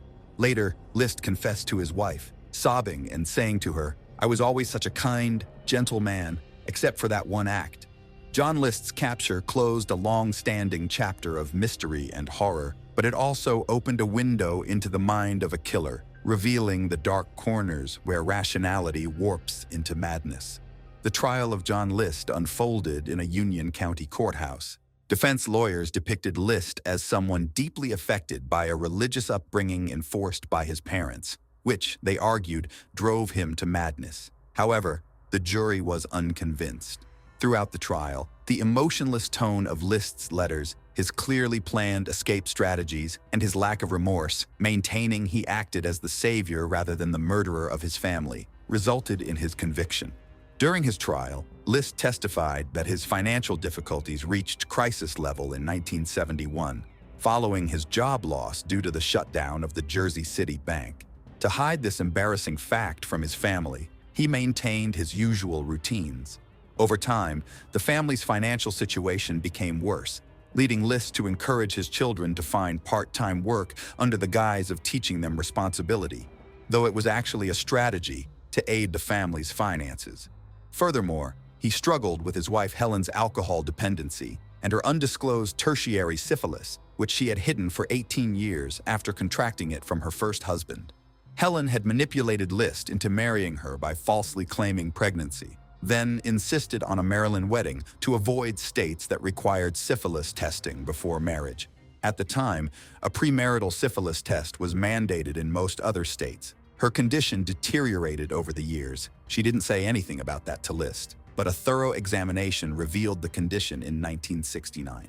Eventually, her disease, together with her excessive drinking, transformed her into an unkempt and paranoid recluse who would often humiliate List in public, comparing him unfavorably to her first husband in bed. John List's actions were a cataclysmic culmination of years of internal and external pressures. Financial despair, a crumbling facade of familial perfection, and a rigid, punitive religious upbringing coalesced into a devastating breakdown of his moral and psychological boundaries. Witness after witness painted a portrait of a man at odds with reality. Yet, it was List's own letters and the chilling confession tape played for the jury that offered the most haunting insights into his psyche. In his confession, List spoke with a chilling calmness, claiming financial ruin and a misguided attempt to save his family's souls as his motives. But beneath this veneer of rationalization lurked deeper, darker struggles. When the verdict came, it was unanimous. Guilty on all counts. On April 12, 1990, List was found guilty on 5 counts of first-degree murder. During his sentencing hearing, he refused to fully accept blame, stating, "I feel that because of my mental state at the time, I was unaccountable for what happened. I ask all affected by this for their forgiveness, understanding, and prayer." However, the judge firmly disagreed, declaring, "John List is without remorse and without honor," he said. After 18 years, 5 months, and 22 days, it is now time for the voices of Helen, Alma, Patricia, Frederick, and John List to rise from the grave. List received the maximum sentence allowed then, 5 consecutive life terms. List appealed his conviction, citing post-traumatic stress disorder from his military experience as impairing his judgment and claiming the letter found at the crime scene, which was essentially a confession, should be considered a confidential message to his pastor and not admissible in court. These appeals were dismissed by a federal appeals court. Years later, List admitted some regret for his actions in a 2002 interview with Connie Chung, saying, "I wish I had never done what I did. I've regretted my action and prayed for forgiveness ever since." Regarding why he didn't take his own life, he believed it would have prevented him from going to heaven, where he hoped to be reunited with his family. "So eventually I got to the point where I felt that I could kill them. Hopefully, they would go to heaven, and then maybe I would have a chance to later confess my sins to God and get forgiveness." He also said, "When we get to heaven, they'll either have forgiven me or won't realize what had happened. I'm sure that if we recognize each other, we'll like each other's company just like we did here when times were better."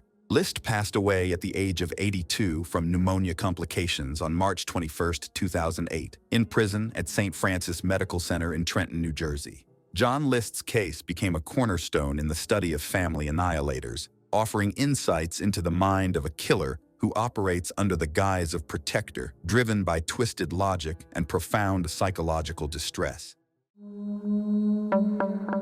Statistic serial killer Michael Madison. 2 weeks shy of Halloween, 1977, Michael Madison was born on October 15th in Cleveland, Ohio. His parents, Diane Madison and Joan Baldwin, accidentally got pregnant and didn't have much of a relationship at the time of his birth. John Baldwin left Diane to care for their young son and denied being Michael's father. Growing up, Diane's mother had been a sex worker and heroin addict. She grew up in a household full of neglect. Diane's upbringing left her unprepared to care for her young son independently. Shortly after giving birth to her son, Michael, social workers were brought into the home. Diane was allowing her constant stream of boyfriends to punish Michael. When Michael was 2, Diane was found to have forcefully stuffed food down Michael's throat. As a result, the toddler began vomiting uncontrollably.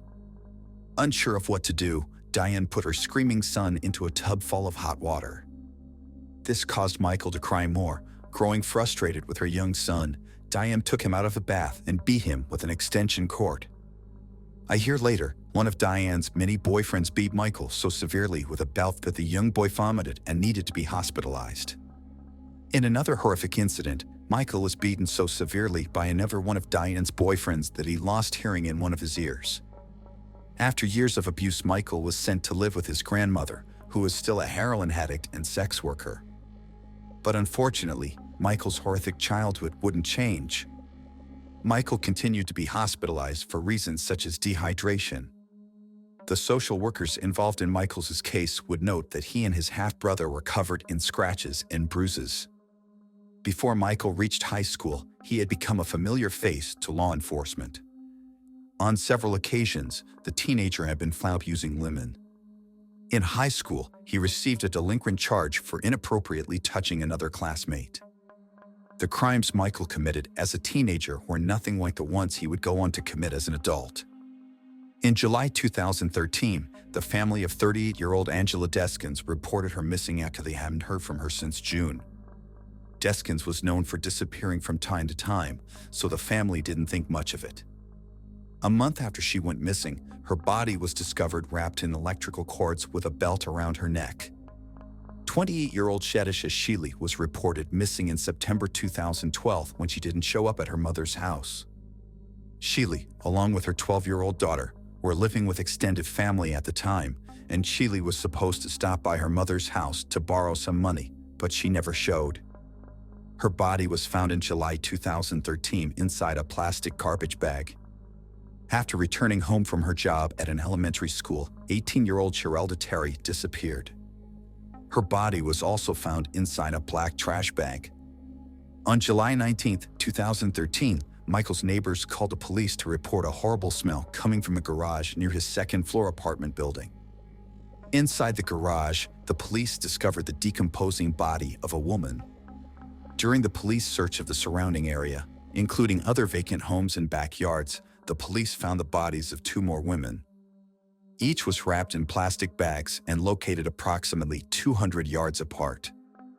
The police were granted a search warrant for Michael's home, and inside they found further evidence of decomposition.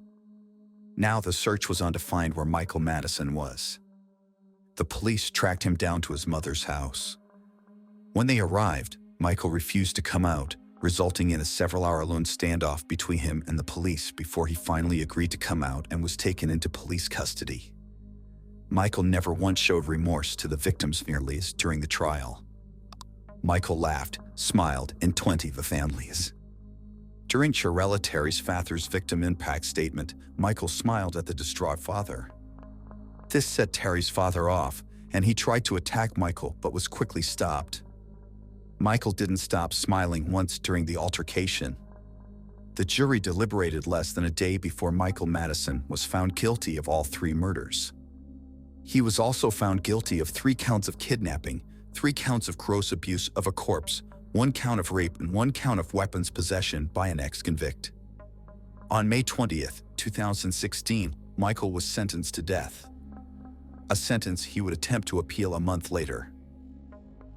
On July 21, 2020, the Ohio Supreme Court voted unanimously to uphold the death sentence for Michael Madison. Killer Ronald O'Brien. Children are cautioned from an early age not to accept candy from strangers. While this golden rule is strictly enforced by vigilant parents throughout the year, on Halloween night, they throw caution to the wind and allow their little ones to go door to door asking for treats. In most instances, their request is granted without worry. Even so, once in a while, the monsters that lurk in the shadows take advantage of the occasion, resulting in dire consequences for the most innocent among us. In 1974, a boy in Pasadena, Texas fell victim to just such a predator when he became violently ill after indulging in a treat from his Halloween bag. After the concerned parent, his father had stayed by his side during the hour-long ordeal, offering comfort to the youngster as he convulsed on the bathroom floor. Only 8 years old at the time, Timothy O'Brien died later that night on his way to the hospital. In a shocking turn of events, an autopsy revealed that he had ingested enough potassium cyanide to kill 2 grown men. As difficult as it was to believe, all signs pointed to the fact that someone had deliberately laced candy with the colorless compound before randomly handing it out to unsuspecting children. Investigators were convinced that a cold-blooded killer was hiding somewhere in the suburbs of Houston, and they intended to find him. With no suspects in mind and little evidence to go on, detectives theorized that an unscrupulous person who was angry at the world in general had decided to take the life of a complete stranger, a child no less, as a way of getting back at society. To make a difficult situation even worse, there was no telling how many children had received the tainted sweets. Although authorities had put out an emergency news bulletin requesting that all Halloween candy be brought to the police station for inspection, they feared that there would be other victims before all was said and done. While they faced an uphill battle, to be sure, investigators did have a few things working in their favor. For one, it had been raining heavily on the evening of Trick or Treat, which had limited the number of houses that Timothy and his sister Elizabeth had visited. More importantly, a chemical analysis of the contents of the boys' treat bag had enabled them to pinpoint the carrier of the poison. Lab tests revealed that the killer's lethal weapon of choice had been the sweet and sour powder contained inside of a straw-shaped pixie sticks. After meeting with the residents of the houses where the O'Brien children were known to have gotten candy, detectives were confident that none of them had given up pixie sticks. However, during the course of their interviews, they learned that someone had been witnessed doling out that particular treat and that someone had been Timothy's father, Ronald O'Brien. When he was brought in for questioning, O'Brien claimed that a man he had never seen before had emerged from a darkened home and given him several pixie sticks to hand out on his behalf. He added that, after consuming a small amount of the sugary peller, Timothy had complained that it tasted funny. Instead of telling him to throw it out, he had given his son a soft drink to help wash it down. Under the pretense of helping police solve the case, he had readily provided them with the address of a house where the exchange had taken place. Upon speaking with the mystery man, who turned out to be an air traffic controller named Clardy Melvin, officers learned that he had an alibi for the night in question. According to him, he had been at work and had not returned home until well after midnight. When they visited his place of employment, his supervisor confirmed his story and had the paperwork to prove it. In a stunning show of support, 200 of Melvin's coworkers came forward to vouch for his character. Realizing that they had been duped, investigators quickly concluded that this man was not their killer, something that Ronald O'Brien had known all along. A bit of digging into his past uncovered that Ronald O'Brien, who had trained as an optician, was not nearly as respectable as he wanted others to believe. Not content who couldn't hold a job, he was drowning in a sea of debt. Not above taking what he wanted, he had been accused of stealing on numerous occasions, usually by former employers. While being shiftless and prone to theft doesn't necessarily mean that someone is capable of murder, the fact that O'Brien had taken out hefty life insurance policies, not one but three, on his children in the months prior to his son's untimely death moved him to the top of the list of suspects. Another nail in O'Brien's self-constructed coffin came when it was discovered that he had phoned the insurance company on the morning after his son's death, inquiring about a payout. As the 8-year-old's body lay in the icy morgue, his father's only concern had been how quickly the money he had coming would change hands. On November 5, 1974, less than a week after Timothy was poisoned, Ronald O'Brien was taken into custody and formally charged with 1 count of murder and 4 counts of attempted murder. To no one's surprise, he pleaded not guilty across the board. He would steadfastly maintain his innocence throughout the trial, despite the damning evidence against him. During the proceedings, a parade of witnesses testified that O'Brien had become fixated on the properties of cyanide in the months leading up to his son's murder. His obsession led him to brazenly ask friends and family alike if they knew where he could purchase the deadly poison. He would also inquire of them if they had any idea how much of the substance it would take to kill a person. In June of 1975, 8 months after little Timothy O'Brien had been laid to rest, his father was convicted of his murder. He was also found guilty in the attempted poisonings of the other 4 children, none of whom had ingested the lethal powder. For his crimes, Ronald O'Brien, whom the press had dubbed the Candyman, was condemned to the electric chair. Down the road, as alternative methods of execution were introduced, his punishment was amended to a more humane death by lethal injection. It had taken the jury just over an hour to decide the fate of the man who had so callously plotted and carried out the murder of someone who had trusted him implicitly. Once the verdict was in, the waiting game began. As it happened, 9 years would pass, more time than Timothy had spent on this earth, before his killer would face final justice. During his time on death row, O'Brien was reviled by his fellow inmates who, despite their own misdeeds, considered him to be lower than a snake's belly. Their hatred of the child killer ran so deep that they had thrown a party on the day of his demise to let him know that he would not be missed. After several stays of execution, O'Brien was put to death on March 31, 1984, at the age of 39. When asked if he had any last words, he had taken the opportunity to rail against the system that had allowed him to come to such an end. When his death was announced over the loudspeaker, hundreds of people who had gathered outside the prison to celebrate the occasion had shouted trick or treat while throwing handfuls of candy in the air in remembrance of Timothy, a young boy who had paid the ultimate price for his father's greed. Todd Allen Reed, the Forest Park killer. The bodies of 3 women were found in the same stretch of parkland, all within a month of each other. It was not long before police had their man. But is he responsible for more than the 3 murders they convicted him for? 32-year-old Todd Allen Reed was already a registered sex offender when he strangled to death at least 3 women before dunking their naked bodies in Forest Park, a heavily wooded area just west of Portland, Oregon.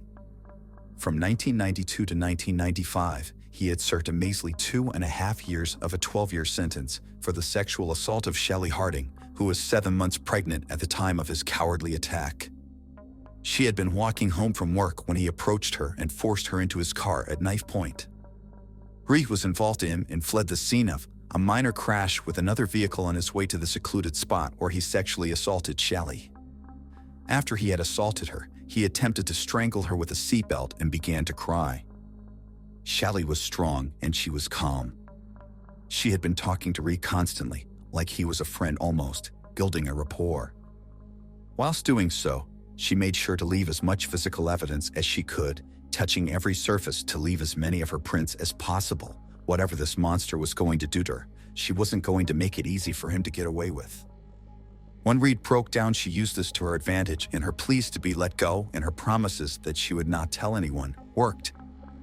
Reed let her go. Not only did Shelley report her abduction and assault, the 2 men that had been in the car that Reed had crashed into also reported the hit and run. They even had his license plate.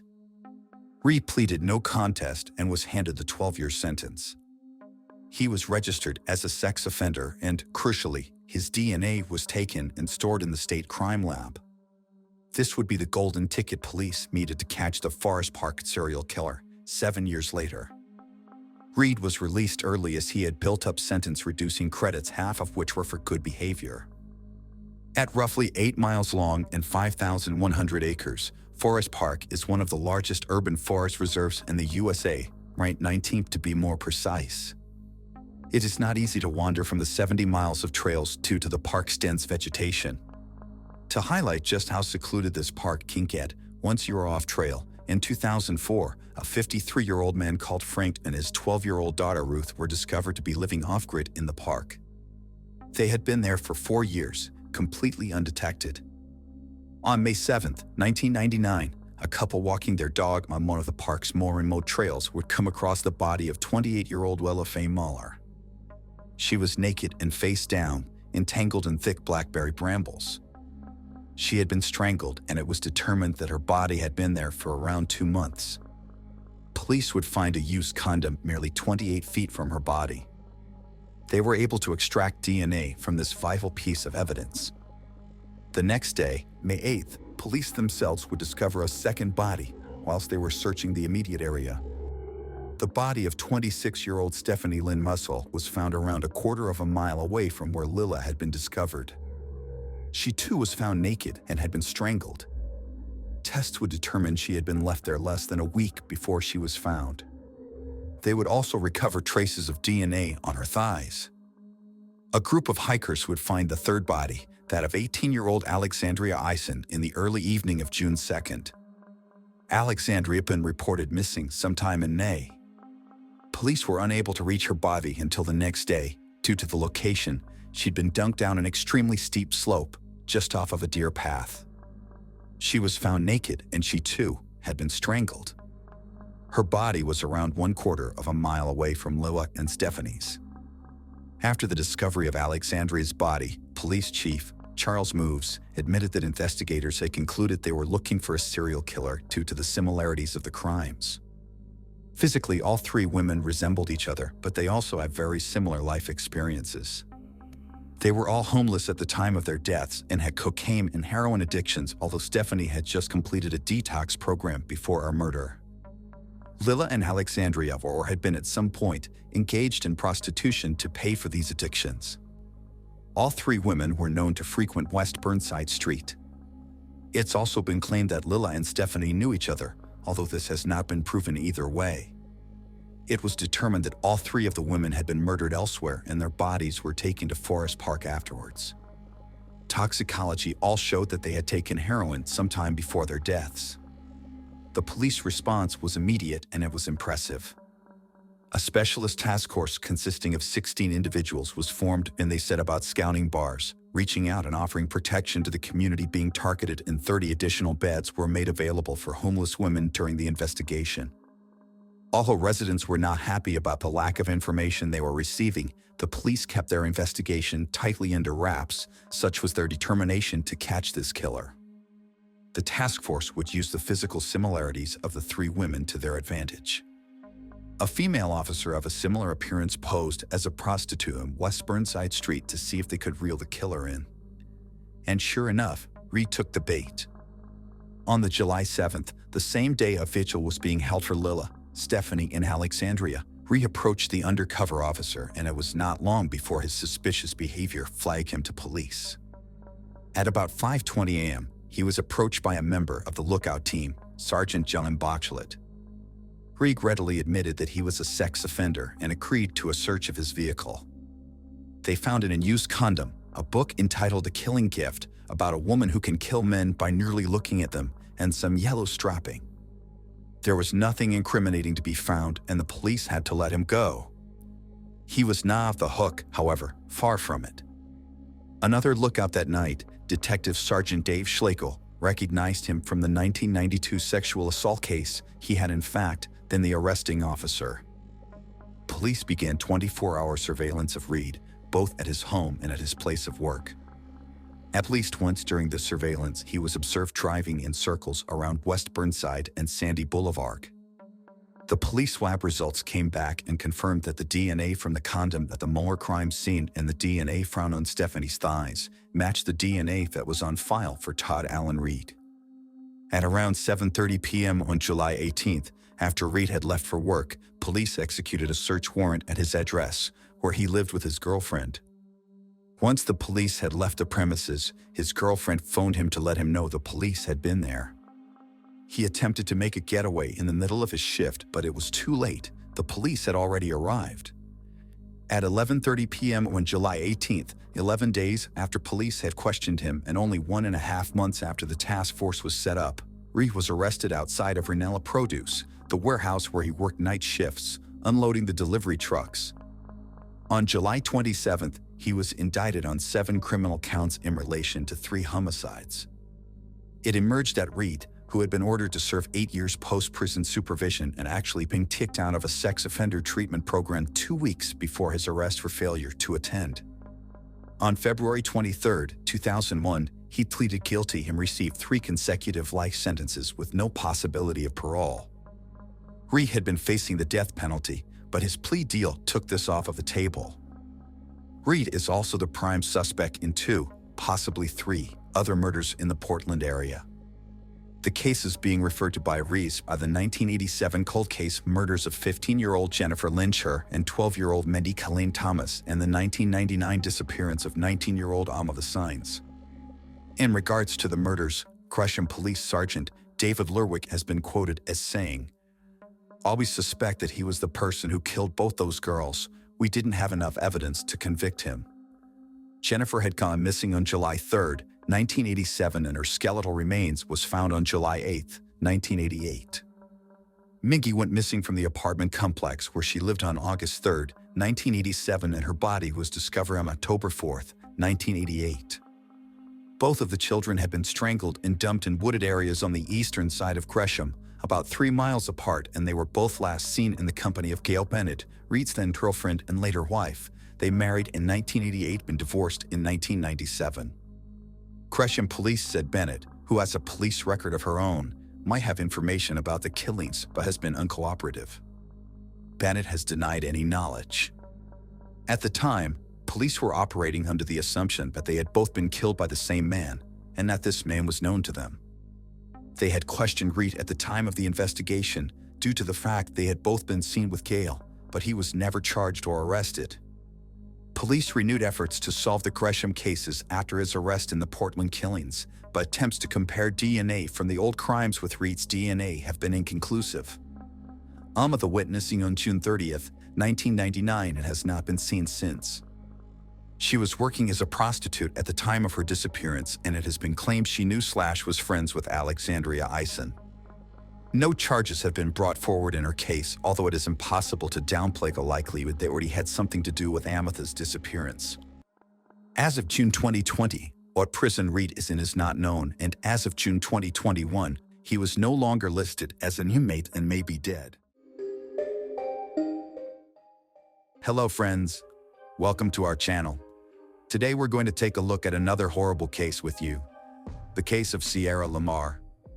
The story begins in Fremont, California. Sierra Lamar's family, consisting of her father Steve, a computer expert, her mother Marlene, and her older sister Danielle, lived in Fremont. Sierra was born on October 19, 1996, while Danielle was around 4 years her senior. The family experienced some common ups and downs. It was later discovered that when Danielle and Sierra were younger, their father Steve had engaged in inappropriate sexual behavior with one of their school classmates during a sleepover. This led to his 1-year imprisonment. Despite Steve's prior convictions, Sierra and Danielle said they got along well with him and that he had always been a kind and respected father. However, after the incident, Steve and Marlene decided to end their relationship. Marlene eventually decided to relocate from Fremont to Morgan Hill, a city located approximately 40 miles southwest of Fremont. She made this move together with Sierra and her boyfriend, Rick Gardner. Sierra was initially disappointed to be leaving her close friends and hobbies behind, but she eventually settled in at her new school, made new friends, and even rejoined the cheerleading squad. On March 11, 2012, Sierra called her parents in Fremont to update them on her progress. The discussion was mostly joyful, as she was enthusiastic about one of her upcoming school tasks and mentioned wanting to get her hair colored. The next time she went to Fremont, she told her sister all about her homework. She was obviously doing quite well in her academics. Sierra ended the chat with Danielle and Steve shortly after dinner because it was a Thursday. She had school the next day, and it was getting late. They all agreed to part ways for the evening and promised to speak again soon. However, none of them realized that this would be Danielle and Steve's final conversation with Sierra. February 16, 2012, it was an ordinary workday back in Morgan Hill. The Gardner-Lamar family got ready for the day as usual around 6 in the morning. Rick awoke to head out to work shortly after, and Marlene arrived to kiss Sierra on the forehead before heading out to work as well. Sierra had to get ready for school and lock the house. At this point, at 6:29 a.m., she texted a friend before putting on her shoes and walking out the front door to catch the bus. Pito Hispanic Court was situated far from Sierra's high school and the rest of Morgan Hill. Sierra had to cross a deserted road between Palm and Dory Avenues every morning to catch the bus, just like many other children across America. While on her way at 7:11 a.m., she texted a friend to see if they could meet up before classes started. But when her school bus arrived at 7:15 a.m., just 4 minutes later, Sierra was not present. Sierra may have skipped class or even the entire school day because she didn't meet up with her friend. Her friends found it unusual that she didn't show up, but they didn't think it was wise to inform the school without her. The day proceeded as normal. Marlene routinely contacted Sierra after school to check on her, but found it unusual that her phone went straight to voicemail. However, she did not become worried. But when Marlene arrived home and saw that her daughter's room was still unoccupied, she realized that something was amiss. She contacted Steve to check if Sierra was planning to visit him in Fremont again. Unfortunately, this was not the case. When Sierra called Danielle and a few of her friends, they all left the same message. Marlene started to panic when she called Sierra's high school and found out that Sierra had missed all her classes. After calling the authorities, officers were sent immediately to Pito Hispanic Court. However, since Sierra could have disappeared at any time, there was no clear starting point for the investigators. Those closest to Sierra, including several of her friends, were questioned first, and they were all very honest about the predicament that Sierra and her family were facing. Even though she was usually content, it had only been a few months since her mother's divorce had compelled her to leave her family and all of her old friends behind.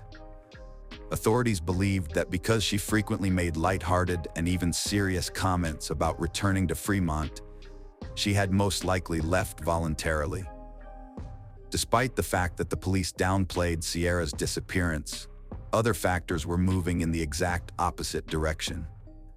She not only said nothing, but she also stopped posting anything to her social media accounts.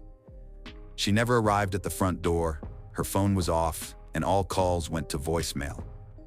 Naturally, Sierra's loved ones and friends were terrified. Thus, the massive search for Sierra Lamar got underway.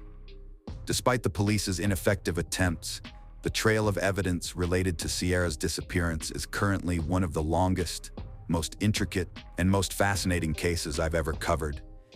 The investigation began on Sunday morning, 2 days after she vanished. Data forensics were examining the previous data from her phone when they discovered that it had sent a signal without any electrical activity in the middle of the night. The phone appeared to have been turned on briefly before being turned off again, and the coordinates on the phone led them to a field near Sierra's house. At dawn, a search team carefully combed through the fields where the phone had been detected, and after just a few minutes, they found it. The Samsung Galaxy that Sierra had been using was located near the road, and it had sustained significant physical damage. It was assumed that her phone had likely been thrown off the road. Investigators concluded that she had not turned on her phone that evening. Instead, they reasoned that the rain had caused a false signal, briefly activating her phone. What a fortunate coincidence. This was the conclusion of the story, which heavily relied on the authorities finding the woman's phone. The events that occurred were caused by a raindrop and a short circuit. Given the nature and circumstances of the case, the detectives found the possibility of the woman's phone being thrown from a moving vehicle to be particularly concerning, considering the lack of footprints, tire tracks, or any other visual evidence. The next day brought about yet another horrifying discovery. 2 kilometers from Sierra's house, a search crew found her backpack thrown just outside a barn. She had expected to go to school and was probably pushed away from her own essential items, as the bag included her schoolwork, inhaler, and money. Sadly, things only get worse from here. Additionally, a complete outfit, possibly the one she was wearing the morning she vanished, was found in her luggage. This ensemble included her pullover, pants, socks, shoes, and even undergarments. Her outfit was subjected to DNA testing, and the results were revealed. Her pants contained male foreign DNA, which suggested that she had likely been assaulted. Although the search had already intensified significantly in the days following Sierra's disappearance, the discovery of her phone and clothing sparked a fresh outpouring of local and international sympathy. Authorities received more than 1,000 fresh tips, and officers worked more than 7,000 hours. Several search teams were composed of more than 800 people. They examined every available lake and reservoir in the area, methodically combed over fields, and looked inside abandoned buildings. Sierra's name was a hot topic in the community, and posters for missing people were put up all over the place. Additionally, Sierra's parents offered a $10,000 reward to anyone with credible proof. However, despite their best efforts and those of the community, only a golf ball and a flipper were discovered.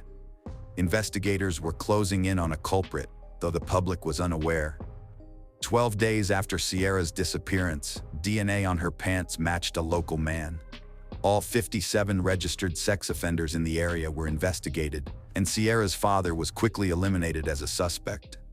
Anlin Garcia Torres, a 21-year-old man with a troubled past, emerged as a suspect after a successful DNA match. The suspicious relationship between Sierra and Anlin caused detectives to place him under constant watch. Nobody knew if Sierra was still alive or not, but Anlin was the most likely to know at this specific moment.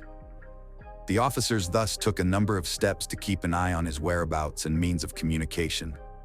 His phone was tapped, a GPS tracker was covertly placed in his car, and 2 undercover police investigators shifted into an RV next to his house. After finding that the RV park had cameras at the front door, investigators also started looking through security footage from the neighborhood around Anlin. They examined this film on the day of her disappearance to determine whether Anlin had left or arrived home. At 7 a.m. on the morning Sierra vanished, Anlin's travel time of 7 miles from his home to Sierra's was a perfect match for the period during which Sierra could have been kidnapped, even though Annalyn had departed for work at his normal time. Safeway's shift records showed that Annalyn did not show up for work on March 16th. When his management inquired further, they discovered additional unfavorable information about Annalyn. It turns out that just 3 years prior, 3 unsuccessful kidnapping attempts had occurred in this Safeway's parking lot. Thankfully, none of the perpetrators were ever formally recognized or detained. The only piece of evidence from each of these attempted kidnappings was a taser that the perpetrator had dropped. One of its batteries had a fingerprint on it. However, it was only a partial fingerprint, and only a direct one-to-one comparison could match it. The theory of Annalyn being the suspect seemed plausible, but when Annalyn's fingerprints were compared to those on the taser, a startling realization emerged. In reality, Annalyn was the suspect. The suspect was now in the hands of the investigators. He was positively identified as being present when Sierra vanished. His DNA was discovered on her pants, and he has a history of involvement in kidnappings. This was sufficient to detain him, question him, and seize his automobile for DNA testing. In spite of Annalyn's arrogance during the interview, the test results were unfavorable for him. He stated that the day Sierra vanished, he went fishing, that he had no idea who Sierra was, and that he was certain they would not discover anything. However, Annalyn did not end his interview before making a very peculiar revelation. Annalyn admitted to having the somewhat vile habit of masturbating while driving and disposing of the used tissue out the window. Additionally, he asserted that he had tossed out a used tissue in the precise spot where Sierra's bag was discovered on the morning she vanished. The cops didn't believe his absurd explanation. Annalyn Garcia Torres was formally detained on May 21, 2012, in connection with the disappearance of Sierra Lamar outside of his place of employment in a Safeway parking lot. This resulted from a number of distinct linkages between Sierra and Annalyn's vehicle. Her DNA was found on the interior door handle of the car's rear door, according to a DNA examination. Additionally, fibers from Annalyn's car seats matched those found on Sierra's clothing, and a piece of rope discovered inside his car included a hair strand from Sierra. This proves beyond a shadow of a doubt that she had been in his car at some point. But even after his arrest, the situation still had a serious flaw. Even though it might have looked evident what had happened to Sierra, her body had yet to be discovered. Could they really accuse Annalyn of first-degree murder in the absence of a body or a death that had been verified? Yes, in reality. Santa Clara County District Attorney Jeff Rosen said on May 19, 2014, that he would be requesting the death penalty against Annalyn, although Annalyn had previously entered a plea of not guilty to killing Sierra. There was little to no room for error given the overwhelming body of evidence that pointed to his guilt. All the way to the end, after being delayed, Annalyn's trial finally got underway on January 30, 2017. The trial was drawn out and stressful for all parties, with long arguments from the prosecution and defense during the more than 13 weeks of testimony. The defense team for Annalyn tried to argue that his exposure to pesticides from surrounding fields as a child may have psychologically affected his cognitive capacities, and therefore, the crime was not his fault.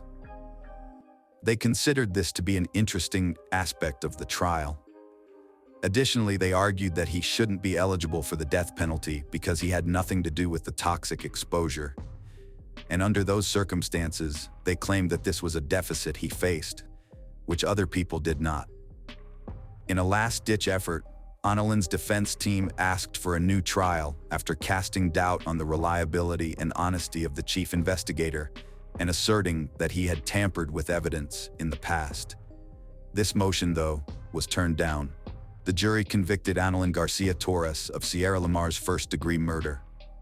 On May 9, 2017, the evidence was so overwhelming against Annalyn that he was unable to escape responsibility for his acts, even though Sierra's body has never been located and her death has not been proven. Sierra's mother addressed him directly in court and declared, I find it inconceivable to do a horrific, violent crime. You have hurt both our family and your family deeply. You have taken away from Sierra what God has in store for her, but you also have the option to repent and let us know where she is. I often reflect on her and what has been taken away from me as a mother. Simply put, it's difficult to accept that this took place, though it's reality. I still assume it's a dream when I wake up every morning. As numerous of Sierra's kin read letters to him in the courtroom, Alan remained quiet and motionless, and he has continued to insist that he is innocent. It follows that he has never said where Sierra's body might be, and regrettably, nobody knows what exactly happened to her on the day that she vanished.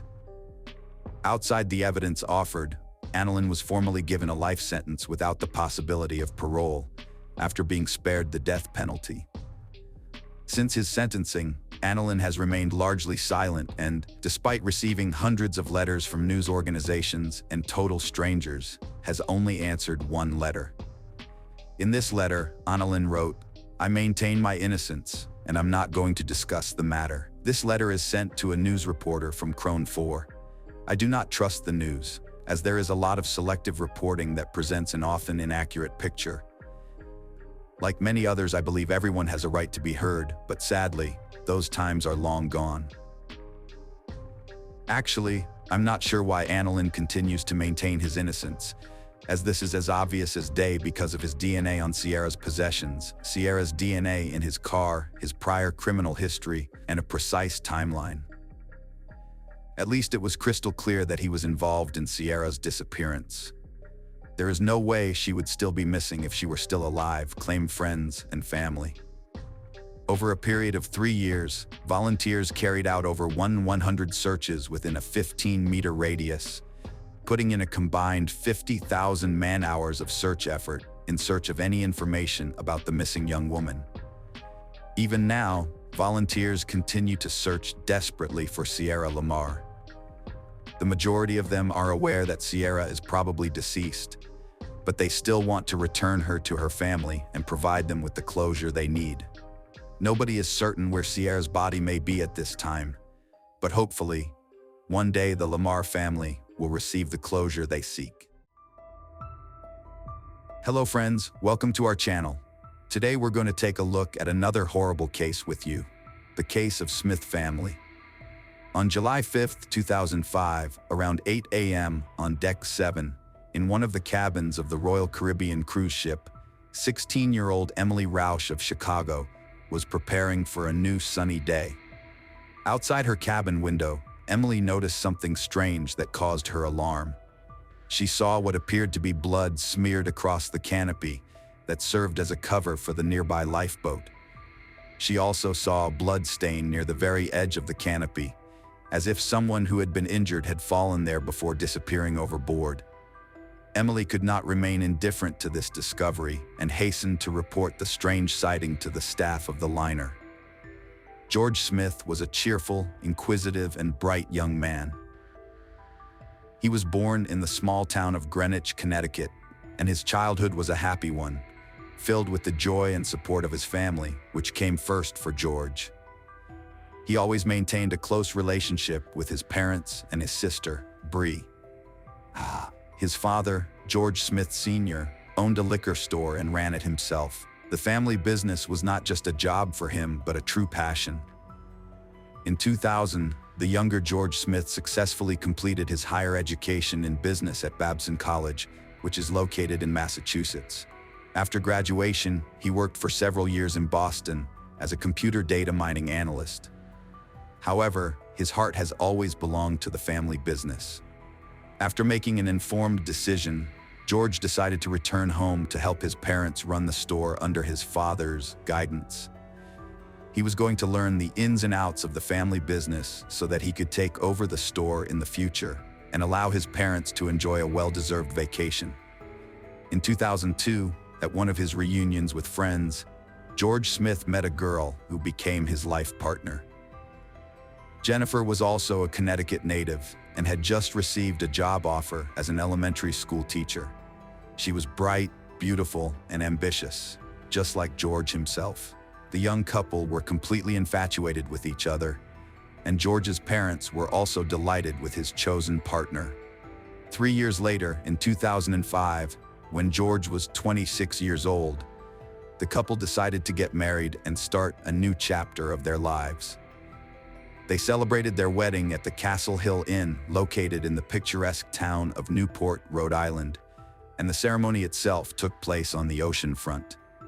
It was a location perfect for such an important event in their lives. Immediately after the ceremony, the newlyweds went on a honeymoon, choosing a cruise on a luxury liner, one of the grand ships of the Royal Caribbean Fleet. The 12-day tour involved sailing the beautiful waters of the Asian Sea. Their journey began in Barcelona on June 29th and included stops along the French Riviera and the Italian coastline. George and Jennifer soon befriended another couple and a young man named Josh Asen from California. The 20-year-old Josh, a man with a lively sense of humor, quickly won over George's friendship, and the lively group enjoyed spending time together. On the 1st of July, when the cruise ship departed the Italian coast, they decided to go ashore and have fun all day. On July 4th, the young people explored the island, walked through the narrow streets of the old town, swam in the crystal-clear sea, and savored the local cuisine and cozy taverns. Happy and cheerful, they relished each other's company and the enchanting ambiance of this beautiful place. Mykonos left indelible memories in their hearts, and they planned to continue the evening's enjoyment together on the deck of the ship after a romantic dinner. George and Jennifer met up with their friends again on the cruise ship. The merry group decided to come together and have an enjoyable, memorable experience in this exotic part of the world. The evening was filled with laughter and excitement. After indulging in delicious appetizers and drinks, the newly married couple, accompanied by Josh Askin, went to have fun at the casino on the ship. George and Josh enjoyed sitting at the craps table, and they were entertained during the game, while Jennifer played at the poker table. By the end of the evening, the newlyweds had lost a considerable amount of money. Without regret, they joked about the loss, as it was their honeymoon after all. After the casino closed, apparently the friends decided to continue their night out.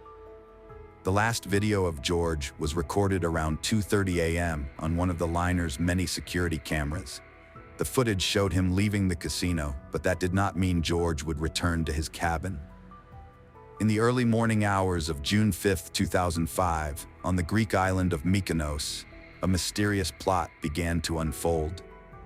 George Smith, a 26-year-old newlywed who was on a Mediterranean cruise with his wife Jennifer, disappeared last night. George was reportedly having an active time enjoying the liner's atmosphere of fun and luxury. Everything seemed harmless that night, but the sequel turned out to be much darker. The captain of the ship examined the cabin under the window of which strange footprints had been found, as well as the place on the deck. There was no one in the cabin, and the available footprints and evidence indicated that something serious had happened. The possible disappearance of the newlyweds was related to violence. The news quickly reached all the liner visitors. There was alarm aboard the ship, and passengers were disturbed by the strange events. Deck 7 was cordoned off, and no one was let in or out of their cabins. The ship's crew thoroughly checked every possible establishment on the liner in hopes of finding the missing George and Jennifer. After the discovery of blood, the newlyweds were presumed to have mysteriously disappeared. Taking the situation into his own hands, the senior officer headed to their stateroom to get to the bottom of what was going on. From all available traces, it was hypothesized that George might have fallen overboard the ship. Meanwhile, on the other side of the ship, the search for the young couple was still going on. By 10 a.m., Jennifer was found in the ship's spa, where she was having a pre-booked massage session. Her facial expression spoke of deep surprise and concern. She claimed to be unaware of her husband's whereabouts and that she had not seen him since the previous night. Jennifer revealed that when she woke up this morning, her husband wasn't there. At first, it did not seem unusual to her because he had spent the night with friends, and in the morning he was in another cabin, so she did not search for her husband but went for a spa treatment without being bothered by his absence. At noon, Turkish authorities arrived on board to begin an investigation. The ship's captain reassured the anxious passengers and announced that the abnormal events required cooperation with local authorities. He emphasized that it was a necessary measure to clarify the circumstances and expressed hope that the situation would be resolved soon. The police officers began their questioning with the missing man's wife, Jennifer. Her agitated state and apparent lack of information about her husband made her the main suspect. She said that she had not seen George since the previous night, and that men in white uniforms from the Royal Caribbean had shown up at her door, announcing that her husband may have fallen overboard the ship. They also noticed traces of blood on the boat's awning, after which there was no room for doubt that something terrible had happened to George. Investigators scrutinized cabin 962 on the cruise ship. This cabin was a mess, perhaps the result of a hurried search or even a struggle in the bathroom. Small drops of blood were found on the carpet and towel, and there were fingerprints on the balcony railing. Turkish investigators also found 2 small blood stains on the bedding, each about 2 centimeters long. These samples were identified, and the blood belonged to George. All evidence indicated that George had been traumatized inside the cabin before his mysterious disappearance. The investigators' attention was drawn to a chair on the balcony that had been moved, allowing someone to sit next to the railing. Marks on the railing suggested that someone had sat on it. This raised suspicion among many, including the ship's captain, that George might have fallen from the balcony. However, the height of the railing and the presence of blood on the boat's awning and inside the cabin also raised suspicion of a murder that had occurred. Investigators began reconstructing the sequence of events that night, trying to figure out who George was spending time with and what might have led to this tragedy. The investigation was just beginning, but it was already obvious that they were facing a complex and dark story full of mysteries and unexpected twists and turns. When the Turkish authorities entered the ship to begin investigating the disappearance of George Smith, they decided to start by questioning the company of boys with whom the newlyweds had spent time the previous night. The situation remained mysterious, and every detail could be important in solving the mystery. Members of the company revealed that George and Jennifer had consumed an excessive amount of alcohol on the tragic night. According to them, George was heavily intoxicated, and they assisted him in returning to his cabin, where they put him to bed, removed his shoes, and left him alone. They also reported that they were unable to locate Jennifer and assumed that she had returned to the cabin at a later time. However, there are several inconsistencies in Josh Askin's testimony. Specifically, he claimed that he saw Jennifer leave with a casino employee named Lloyd. Josh believed they had a passionate connection and did not hide their feelings even in George's presence. But video footage showed that at 3:30 a.m., Jennifer stumbled away, leaving George with her new friends, and Lloyd's keycard data indicated he returned to his cabin at 3:25 a.m., which was confirmed by his girlfriend, whom he woke up upon entering the cabin. These discrepancies raised further questions for investigators and led them to believe that Josh Askin may have had his own motives for withholding important details. The investigation continued, and each new detail added more and more mystery to the story. Greg Rosenberg, a young man of 19, was enjoying a cruise on a minor with his family and friends. In this company were his cousin Zach Rosenberg and a close friend, Rostislav Kaufman. All three, despite their Russian roots, held American passports and lived in New York City. Things began in the casino, where Jennifer and Greg Rosenberg decided to try their luck at poker. The mutual gambling lasted until late at night, and when the casino closed at 2:30 a.m., the group of guys decided to continue the fun together. They headed to the disco, continuing to dance and enjoy alcohol. Lloyd Botha, the casino manager, was also spotted in their company. He joined in the fun as the young men continued their nightly entertainment. Next, the events of the night, as described by the witnesses, begin to diverge as the individual members of the group gradually disperse and return to their cabins. By this time, it was already late at night, and they were visibly intoxicated and rowdy. According to the rules of order on the ship, it was decided to deny service to those who were being loud and behaving inappropriately. When the staff of the liner refused to serve the two drunken visitors, the young people recalled that they had purchased a bottle of absinthe during their walk on the island of Mykonos. However, crews and passengers were forbidden from consuming their own alcohol at a certain point. At a certain point, Josh returns to his cabin, which was on the same deck, to retrieve a special bottle of absinthe that he said he had plans for. As it later turns out, the absinthe was unusually strong, with an alcohol concentration of over 70%, making it one of the strongest drinks available. George decides to help his friend and hides the bottle behind the waistband of his shorts. After 3 in the morning, when the ocean liner had already become completely quiet, an attentive janitor noticed something unusual. A group of young men, including Greg, Zach, Rostislav, Josh, and George, were drinking their bottle of absinthe. This circumstance did not go unnoticed, and it became another element in the investigation. However, it wasn't just the men who were drunk that evening. Jennifer, who had initially appeared relatively sober and calm, began to exhibit noticeable changes in her behavior as the evening progressed. She started to stagger, and at one point, even leaned on the casino manager, Lloyd. The witnesses had varying interpretations of her actions. Some believed she was trying to maintain her balance, while others perceived it as flirtatious behavior. The subsequent events between the young couple also remain unclear. According to the witnesses, there was a conflict between the couple.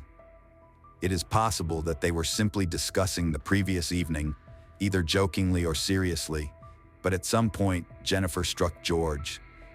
However, it is unclear whether this was done in a playful manner or out of anger. After that, Jennifer left the disco around 3:30 a.m., appearing intoxicated and unsteady on her feet, leaving George with his new friends. This was a pivotal moment that night. The testimony of staff witnesses proved crucial in uncovering the details of the incident. Jennifer, walking and staggering down the hallway, drew the attention of the janitor, who had earlier observed the young men consuming absinthe. He provided her assistance, helped her to the elevator, and watched her turn right when she reached her deck. However, there was a peculiar discrepancy. Her stateroom was on the left, but she headed in the opposite direction. Jennifer was later found sleeping in the hallway, far from her room. 2 guards and a female duty officer used a wheelchair to get her back to her quarters. When they got there, the clock was already showing 4:52 a.m., but George wasn't there. The curtains on the balcony doors were drawn tightly, and they remained stationary even with the breeze. This raised questions. Was George able to go out to the balcony on his own after his new friends left him in bed? Deputy Chief of Police Chit Heyman and his wife were resting in a nearby cabin and witnessed the unfolding events. The couple had been asleep for some time, but around 4 a.m., they were suddenly awakened by a noise on their floor. They first heard loud noises from stateroom number 9062, where the newlyweds were staying. Chit Heyman immediately called guest services to report the noise. He also pounded on the wall and yelled to his neighbors, which resulted in a brief silence. Then there was loud talking again, lasting about 3 minutes, and suddenly there was a loud argument on the balcony. Chit and his wife heard someone say, "Good night," several times, as if trying to get people to leave the cabin. This was followed by sounds of moving furniture and finally a loud thud, like an object falling. Chit Heyman decided to investigate and open the door. He saw 3 unidentified men. Other passengers also reported hearing loud noises, like a body hitting the boat's canopy, followed by a woman's scream, but none of the eyewitnesses had definitive proof that a woman was in the cabin at the time. According to witnesses, 4 young men entered the cabin, but only 3 were visible as they exited. The question arose, Could one of them have stayed inside, trying to steal money from the newlyweds, who may have had winnings from gambling in the casino? The theory about a failed robbery attempt seems the most plausible. However, there are alibis for the three men, Greg, Zach, and Rostislav, who were allegedly in another stateroom just minutes after Chit Heyman saw the three unknown men. The key card records for George's stateroom confirmed that the boys entered it at 4:05 a.m. according to their testimony, and that they entered the cabin again was not recorded. Thus, there are several theories as to what may have happened to George Smith. Theory 1. Robbery. The theory of a possible robbery represents one of the main ones. By all appearances, George and Jennifer got drunk fairly quickly that night, but from witnesses' observations, they looked more or less sober when they left the casino at 2:30 in the morning. At 3:30 a.m., however, they were no longer able to return to their cabin on their own, suggesting possible exposure to illegal substances. This theory is supported by the testimony of other casino visitors who claim that George and Jennifer spoke openly about having large sums of money, possibly received as wedding gifts or casino winnings. Different witnesses mentioned different amounts, but they all estimated their wealth to be in the tens of thousands of dollars. Of course, they could have been victims of a robbery. George wore an expensive Breitling watch, and Jennifer owned an expensive engagement ring, which indicated that they were wealthy. Maybe their quarters were turned over looking for that money. The traces of blood on the sheet could probably have come from the kidnappers' attempt to remove George's valuable watch from his wrist. The second theory of events is related to the effects of alcohol and hallucinogens. The captain, upon learning of the drunkenness of the passengers and the footprints on the balcony, concluded that there may have been an unintentional accident, and for example, during the scuffle, George fell overboard. Particular attention is paid to the question of the presence of hallucinations and their potential danger due to the ingestion of absinthe. Experts in the field of toxicology emphasize that everything depends on the concentration of the active substance. Today, this drink is available for sale in many European countries, and its concentration is significantly limited by European Union regulations. This means that in officially sold absinthe, the concentration of thujone is so low that it is not capable of causing hallucinations. However, illegally made absinthe with a much higher concentration can be found on the black market, which in theory can cause hallucinations. This seems unlikely in this case, as the absinthe the Smith couple purchased was bought officially in Europe and could not have caused such effects, according to experts. To achieve hallucinogenic effects using official absinthe would require the consumption of a huge quantity, so large that it would hardly be tolerable for the body and would most likely lead to fatal alcohol intoxication. Thus, the theory about the influence of alcohol and hallucinogens, in this case, seems unlikely and lacks convincing evidence. FBI agents conducted polygraph interviews with several key individuals in this story, including Jennifer and casino manager Lloyd Botha, both of whom passed the polygraph successfully. However, Josh Askin failed the polygraph interview, which may indicate that he had some secrets regarding George's disappearance. But it is also possible that it was the result of special interrogation tactics used to get more information from him. There was also a videotape of three guys, including Russians, joking about what had happened. This tape proved to be important evidence, and the FBI agents took it into consideration. One of the unidentified guys on the tape uttered the phrase, "We gave him a lesson in paragliding without a parachute," which may hint at some kind of incident or joke involving George.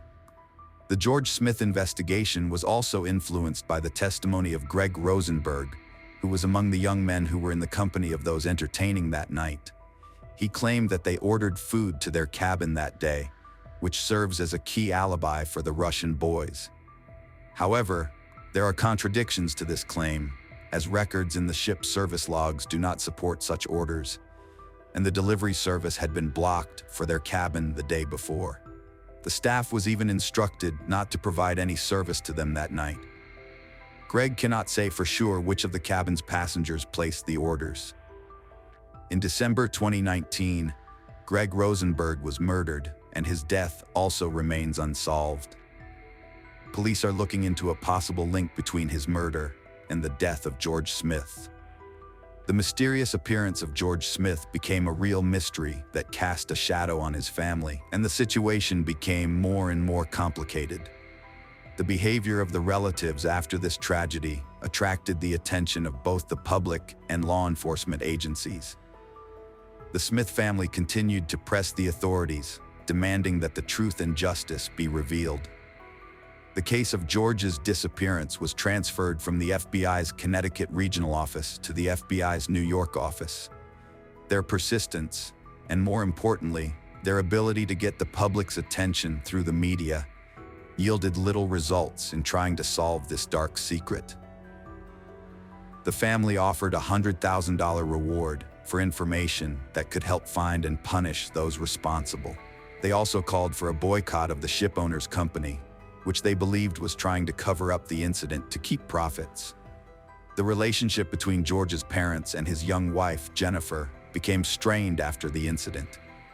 Jennifer's behavior was scrutinized publicly. She appeared overly composed, cautious in her responses, and her reluctance to provide sufficient information raised suspicion. Jennifer claimed she was following the instructions of FBI agents and acting as directed.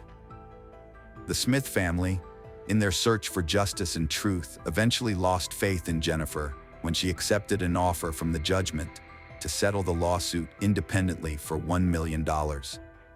The family perceived this move as a betrayal and an attempt to escape further allegations against the cruise organizers. The Smith family was disappointed by the lack of transparency in the Turkish authorities' investigation and felt that Jennifer was too quick to accept the offer.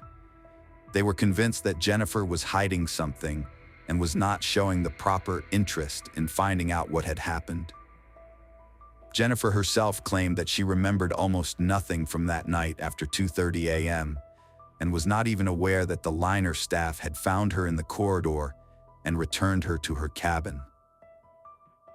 The Turkish investigation has not satisfied the Smith family, and their belief in justice, skeptical of the official findings, they decided to take justice into their own hands and enlisted the help of an independent forensic scientist, Henry.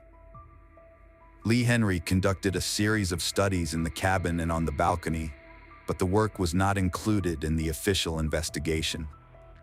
These investigations could have revealed key information about what had happened and could have confirmed one of the two main versions of events: murder or accident. According to Henry Lee, the height of the balcony makes a fall from it unproven. It could have been the result of a third party pushing George or him being in some insane state.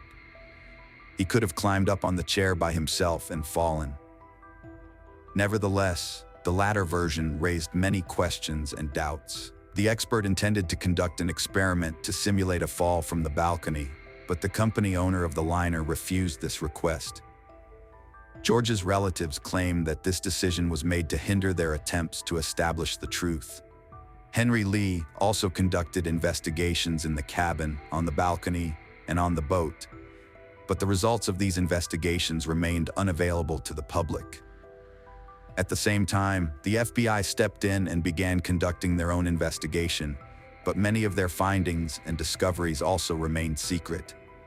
The FBI's focus was on the 4 young men who spent the night with George, Josh Asen, and the 3 Russians, Greg Zak, Rosenberg, and Rusov Kaufman.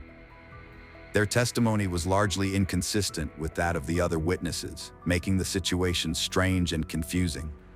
The story of George Smith's disappearance continues to be a deep mystery shrouded in unknown circumstances, with a lengthy investigation and many theories. The Smith family and his loved ones continue to strive to find out the truth. They initially suspected Jennifer, but were then able to be convinced of her innocence and increased the payout amount of the lawsuit against the company. Despite the FBI's efforts and long investigations, they never found out what really happened or where George's body was located. Eventually, the case was closed and the incident was ruled an accident. The FBI determined that there was not enough evidence to continue the investigation. Hello friends, welcome to our channel. Today we're going to take a look at another horrible case with you. The case of Carol Carroll. Carol Carroll, a young mother and actress in the adult film industry, is a stark example of the perils that pursuing fame and money in this field can bring. She did not consider her work immoral. Her goal was to achieve financial independence and eventually retire once she had saved enough to support herself and her young son. Tragically, however, she was never able to leave the industry, and who once admired by thousands of fans was eventually discovered dismembered on a rocky cliff beside a road. Carol Nicole Carroll was born on September 19, 1995, in a small Italian province. She was the only child of her parents, Fabio and Josephine, who had Italian maternal roots and Dutch paternal heritage. When she was just 4 years old, her parents decided to divorce, and she stayed with her mother. Subsequently, her father moved back to his homeland, the Netherlands, remarried, and had more children. Josephine chose to remain in Italy, raising her daughter alone, as her former husband offered little support. They lived in a small community called Cesto Kenda. Carol's mother worked multiple jobs simultaneously to provide her daughter with everything necessary: a good education and the opportunity for a better life. Carol grew up to be a beautiful, kind, and sociable girl with many friends and an easy rapport with others. As a schoolgirl, she actively participated in sports, particularly horseback riding, and regularly attended a dance studio. Carol was fluent in 3 languages, loved traveling across Europe, read extensively, and could engage in conversation on almost any subject. As a teenager, she blossomed into a true beauty with a slim, feminine figure, already attracting many admirers and suitors. She reveled in being the center of attention. After finishing school, she enrolled in a technical university to study industrial design, arts, and fashion, where she soon became one of the top students in her class. An unexpected pregnancy during her freshman year led Carol to develop a romantic relationship with a young man a year her senior, who was studying at the Faculty of Architecture and Design. In the fall of 2020, when Carol was 20 years old, she discovered she was pregnant. This news came as a complete surprise to both her and the child's father, as they were both students and utterly unprepared for such a development. Nevertheless, Carol firmly decided to keep the baby. In 2016, the young couple had a son together, and their lives changed drastically. Both had to leave school because they lacked the funds to support themselves and their newborn. The new parents decided to move to Verona, where there were more opportunities to earn a living and provide for their family. Carol got a job as a sales consultant in a large cosmetics and perfume retail chain shortly after her son turned 1, while her boyfriend worked on various projects from home, also taking care of their son. In the middle of 2019, Carol unexpectedly fell for another man named Angelo, with whom she began a passionate affair. The couple secretly met for about 6 months, renting hotel rooms, messaging each other at night, and striving to spend every free moment together. However, just before the new year, the father of Carol's child found out about her relationship and decided to part ways with his unfaithful partner. Carol felt this was for the best since she was planning to leave for her new boyfriend anyway, but then a problem arose. Angelo lived in his parents' house, and Carol couldn't move there with her child from a previous relationship. Therefore, they decided to rent a place together. But at that time, the coronavirus pandemic swept the world, leaving the young couple jobless and unable to afford their own apartment.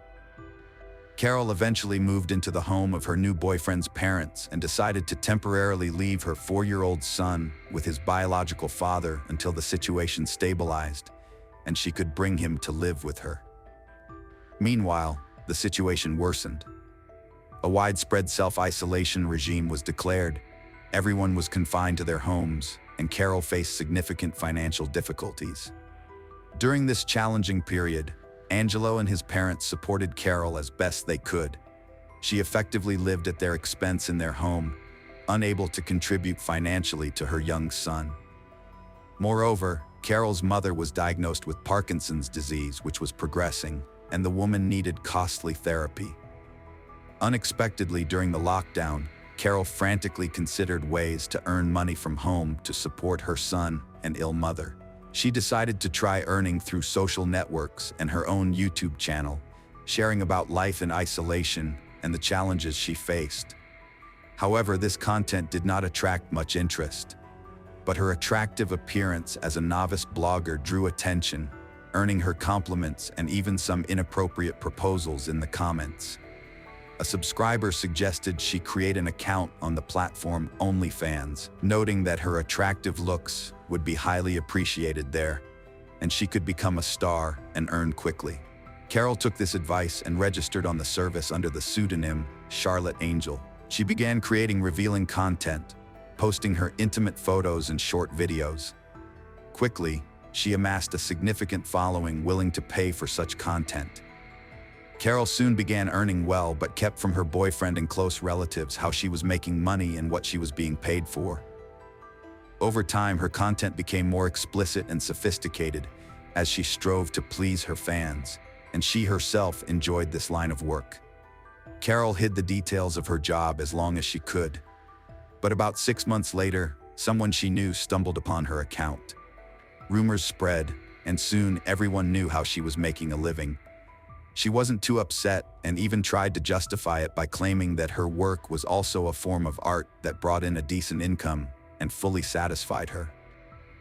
However, the conservative Italians were not ready to accept this, so friends and close ones gradually turned away from Carol, believing she was engaged in something immoral, and associating with her might tarnish their reputations. Carol herself regarded this attitude towards her work as prejudice and was confident that she would achieve success, becoming a wealthy and famous adult film star. Soon, the beauty became so popular that adult film studios took serious interest.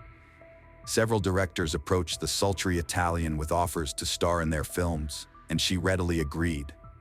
She participated in group shoots and public performances. Word of her activities quickly reached Angelo, who naively thought his girlfriend was working remotely as a designer, but sometimes went to the office. He was shocked and at a loss for what to do next, as he hadn't planned on breaking up with her.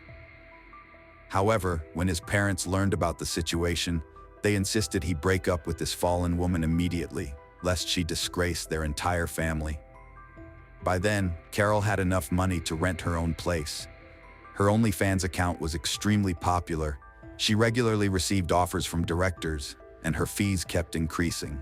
In interviews, she claimed she didn't plan to do this all her life and intended to eventually finish her education and try her hand as a designer or modeler.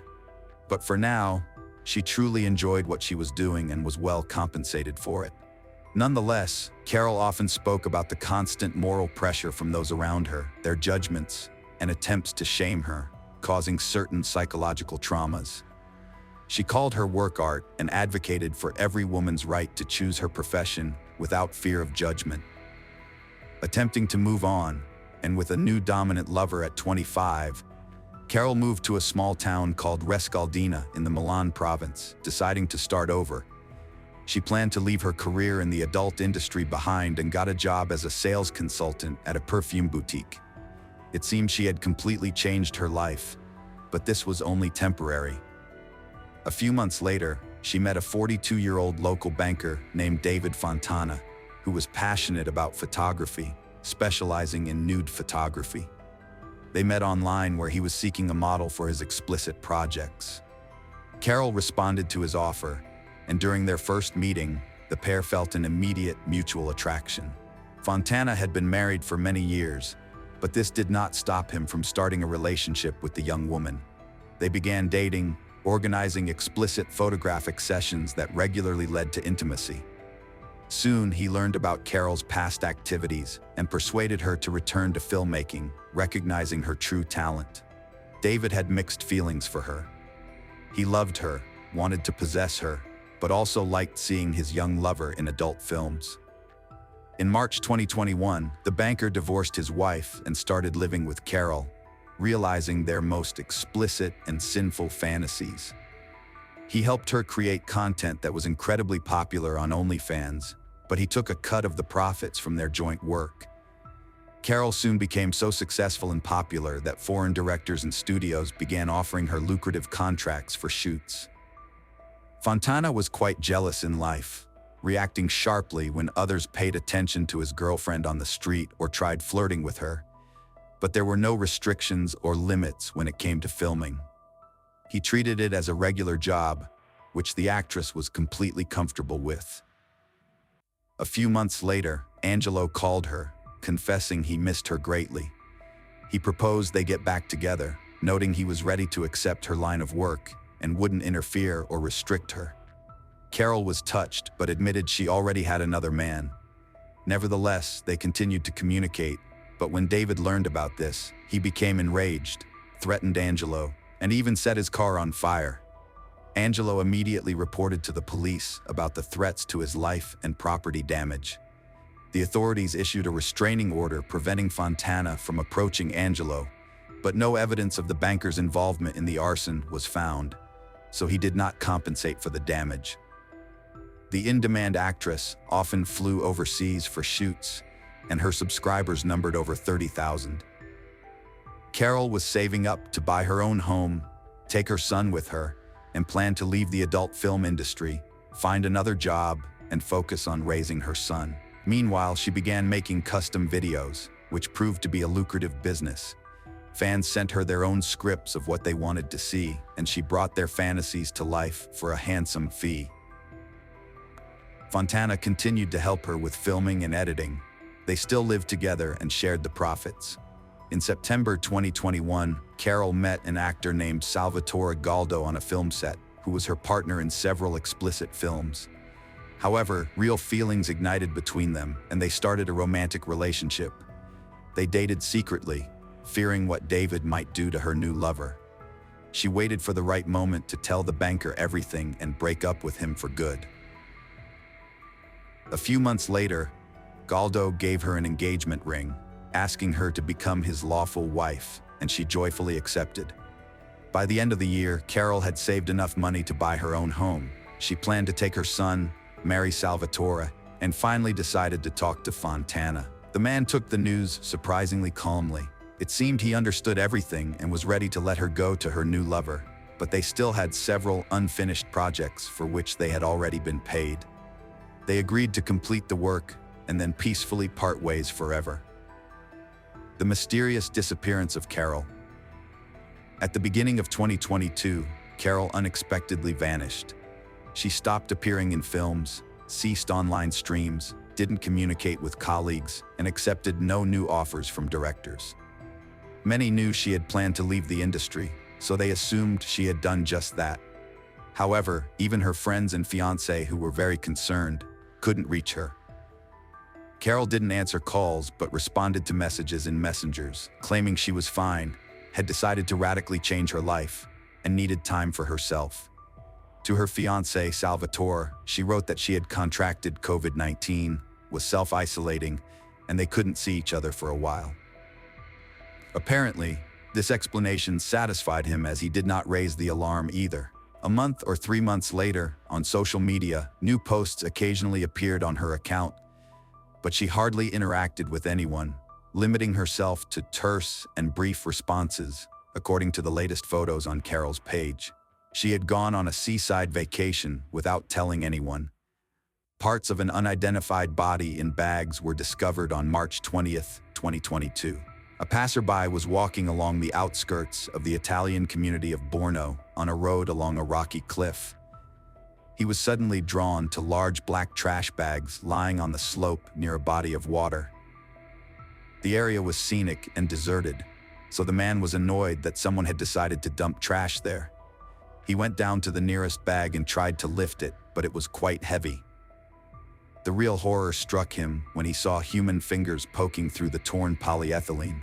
The man immediately reported his gruesome discovery to the police, and the responding officers found 4 bags containing a human body divided into 18 parts. The remains were so disfigured that identification seemed impossible. Forensic experts determined it was a young woman who had died at least 2 months earlier, but they could not establish the cause of death. The body had been in a freezer before someone dumped it off the cliff. Presumably, the criminal drove here, simply throwing the bags down, hoping that in such a secluded place, they would remain undiscovered for a long time. The bags tore on impact, causing some of the contents to spill out. Clearly, the criminal had done everything possible to keep the remains unidentified for as long as possible by removing all distinctive features. Pieces of skin were cut off in areas likely covered by tattoos. However, parts of these tattoos remained but were severely damaged. The skin in those areas had been burned with hot objects, cut, and doused with acid. Nevertheless, by piecing together bits of the tattoos and comparing them with a database of missing persons, the police concluded that no one was looking for a woman with such features. This was odd, leading to the speculation that the deceased was not local.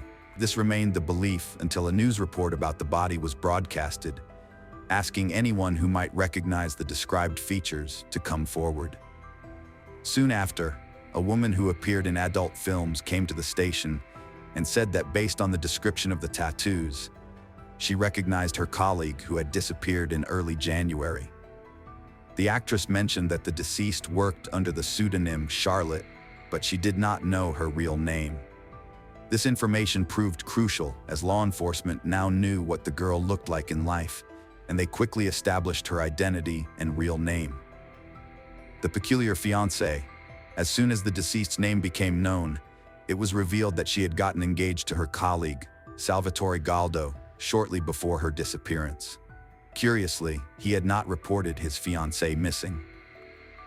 This led to the first suspect being found and detained. However, the man was clearly upset by the news of his beloved's demise and puzzled as to why he himself was under suspicion. According to Salvatore, he had kept in touch with the woman through messengers and social media, providing their correspondence as proof. Thus, he had no idea that Carol had long been deceased. He claimed that his beloved had contracted COVID-19 earlier in the year and was self-isolating, which is why he hadn't visited her. When police asked why he hadn't called her to check if she needed help, he said he had spoken by phone with Fontana, who was nearby and had promised to look after the woman. The fiancé's story was disjointed and unconvincing, but his testimony brought a second suspect into the case who needed to be detained and interrogated. However, there was no need to search for David, as he himself turned up at the station the next day to report a person missing. The horrifying truth: Fontana obviously did not expect the body to be found so quickly, so he hadn't been following the news. When he learned that Carol had been found and identified, he became alarmed but still believed the detectives would not track him down. However, when the police arrested Salvatore, the man realized this person would lead law enforcement right to him, as they had communicated by phone, and he had concocted a story about COVID-19, promising to take care of his fiancée. David was visibly nervous, consistently contradicting his own statements, and the story he told was highly implausible. According to him, he and Carol had been very close, but they hadn't seen each other for several months, and she had stopped making contact. He couldn't explain why he had only contacted the police now, under pressure. Fontana eventually began to testify, confessing that he had accidentally ended Carol's life. He claimed that in early January, they were filming extreme content for a client who had paid a large sum. The script required David to bind the woman, tape her mouth shut, put a bag over her head, and then brutally beat, torture, and torment her using various tools, including a hammer. They had agreed that he would not hit her with full force, but she would act as if she were in severe pain. However, during the process, he supposedly went too far, misjudged a hammer blow, and fractured her skull. When he removed the bag from her head, he saw she was in death throes, but instead of calling for medical help or trying to assist her, he, out of mercy, decided to end her suffering with a final hammer blow. Then, the criminal, allegedly in a panic, dismembered the body, but unsure what to do next, simply stored the remains in his freezer for over 2 months before deciding to dispose of them. Reconstructing the actual events, the investigation revealed that the mysterious, perverse client was David himself, who had contacted the woman using a fake account. Evidently, he didn't want to let her go and devised a sophisticated plan of revenge because she had decided to leave him. Additionally, during the torture session, the man extracted the password to her phone, which supposedly was also part of the script and a client's whim. On January 11th, around 9 in the evening, Fontana ended the woman's life by fatally striking her with a hammer. The next day, he purchased a large freezer using the deceased's credit card, as well as a saw and an axe from a hardware store, which he used to dismember the body. He made every effort to disfigure the body to prevent identification. He removed the tattoos along with the skin, and what remained of them he tried to burn, shred, and literally erase. After that, David placed the body parts in bags and stored them in the freezer, where they remained for over 2 months. During this time, the criminal communicated with the victim's relatives and friends on her behalf, and also managed her social media, creating the illusion that Carol was alive. By the end of March, the criminal apparently thought the danger had passed and decided to dispose of the body by dumping it off a cliff in a deserted area. He hoped that the remains would either never be found or, by the time they would have decomposed to the point of being unidentifiable. However, David was mistaken, and the body was discovered just 2 days later, with authorities tracking him down within a week. Trial and verdict. The most bewildering and incomprehensible aspect of this case was that nearly 3 months after the girl's disappearance, none of her relatives or friends had reported her missing. They were all satisfied with the responses in messengers and posts on social media. Even the fiancé, who thought Carol was ill, was not alarmed by the fact that she didn't answer calls and never tried to visit her. If someone had raised the alarm, the murderer would have been tracked immediately via the signal from the victim's phone, which had been on and in David's possession all this time. At the trial, Fontana expressed remorse and swore that he loved Molly and had taken her life unintentionally. He also claimed that he had planned to end his own life after her death, unable to cope with the grief. Naturally, such a statement sounded foolish, and nobody believed him. But the defense insisted that the incident was indeed an unintentional act of violence, despite the fact that the defendant himself had commissioned the recording of the brutal video. On June 12, 2023, the court found Fontana guilty of manslaughter and sentenced him to 30 years in prison. He was also ordered to pay compensation to the deceased's son in the amount of €200,000, as well as €100,000 to Carol's mother and €50,000 to the father of her child. Surprisingly, the manner of assassinating was not deemed cruel, and the dismemberment of the body was not considered an aggravating factor, so the criminal could potentially be eligible for parole.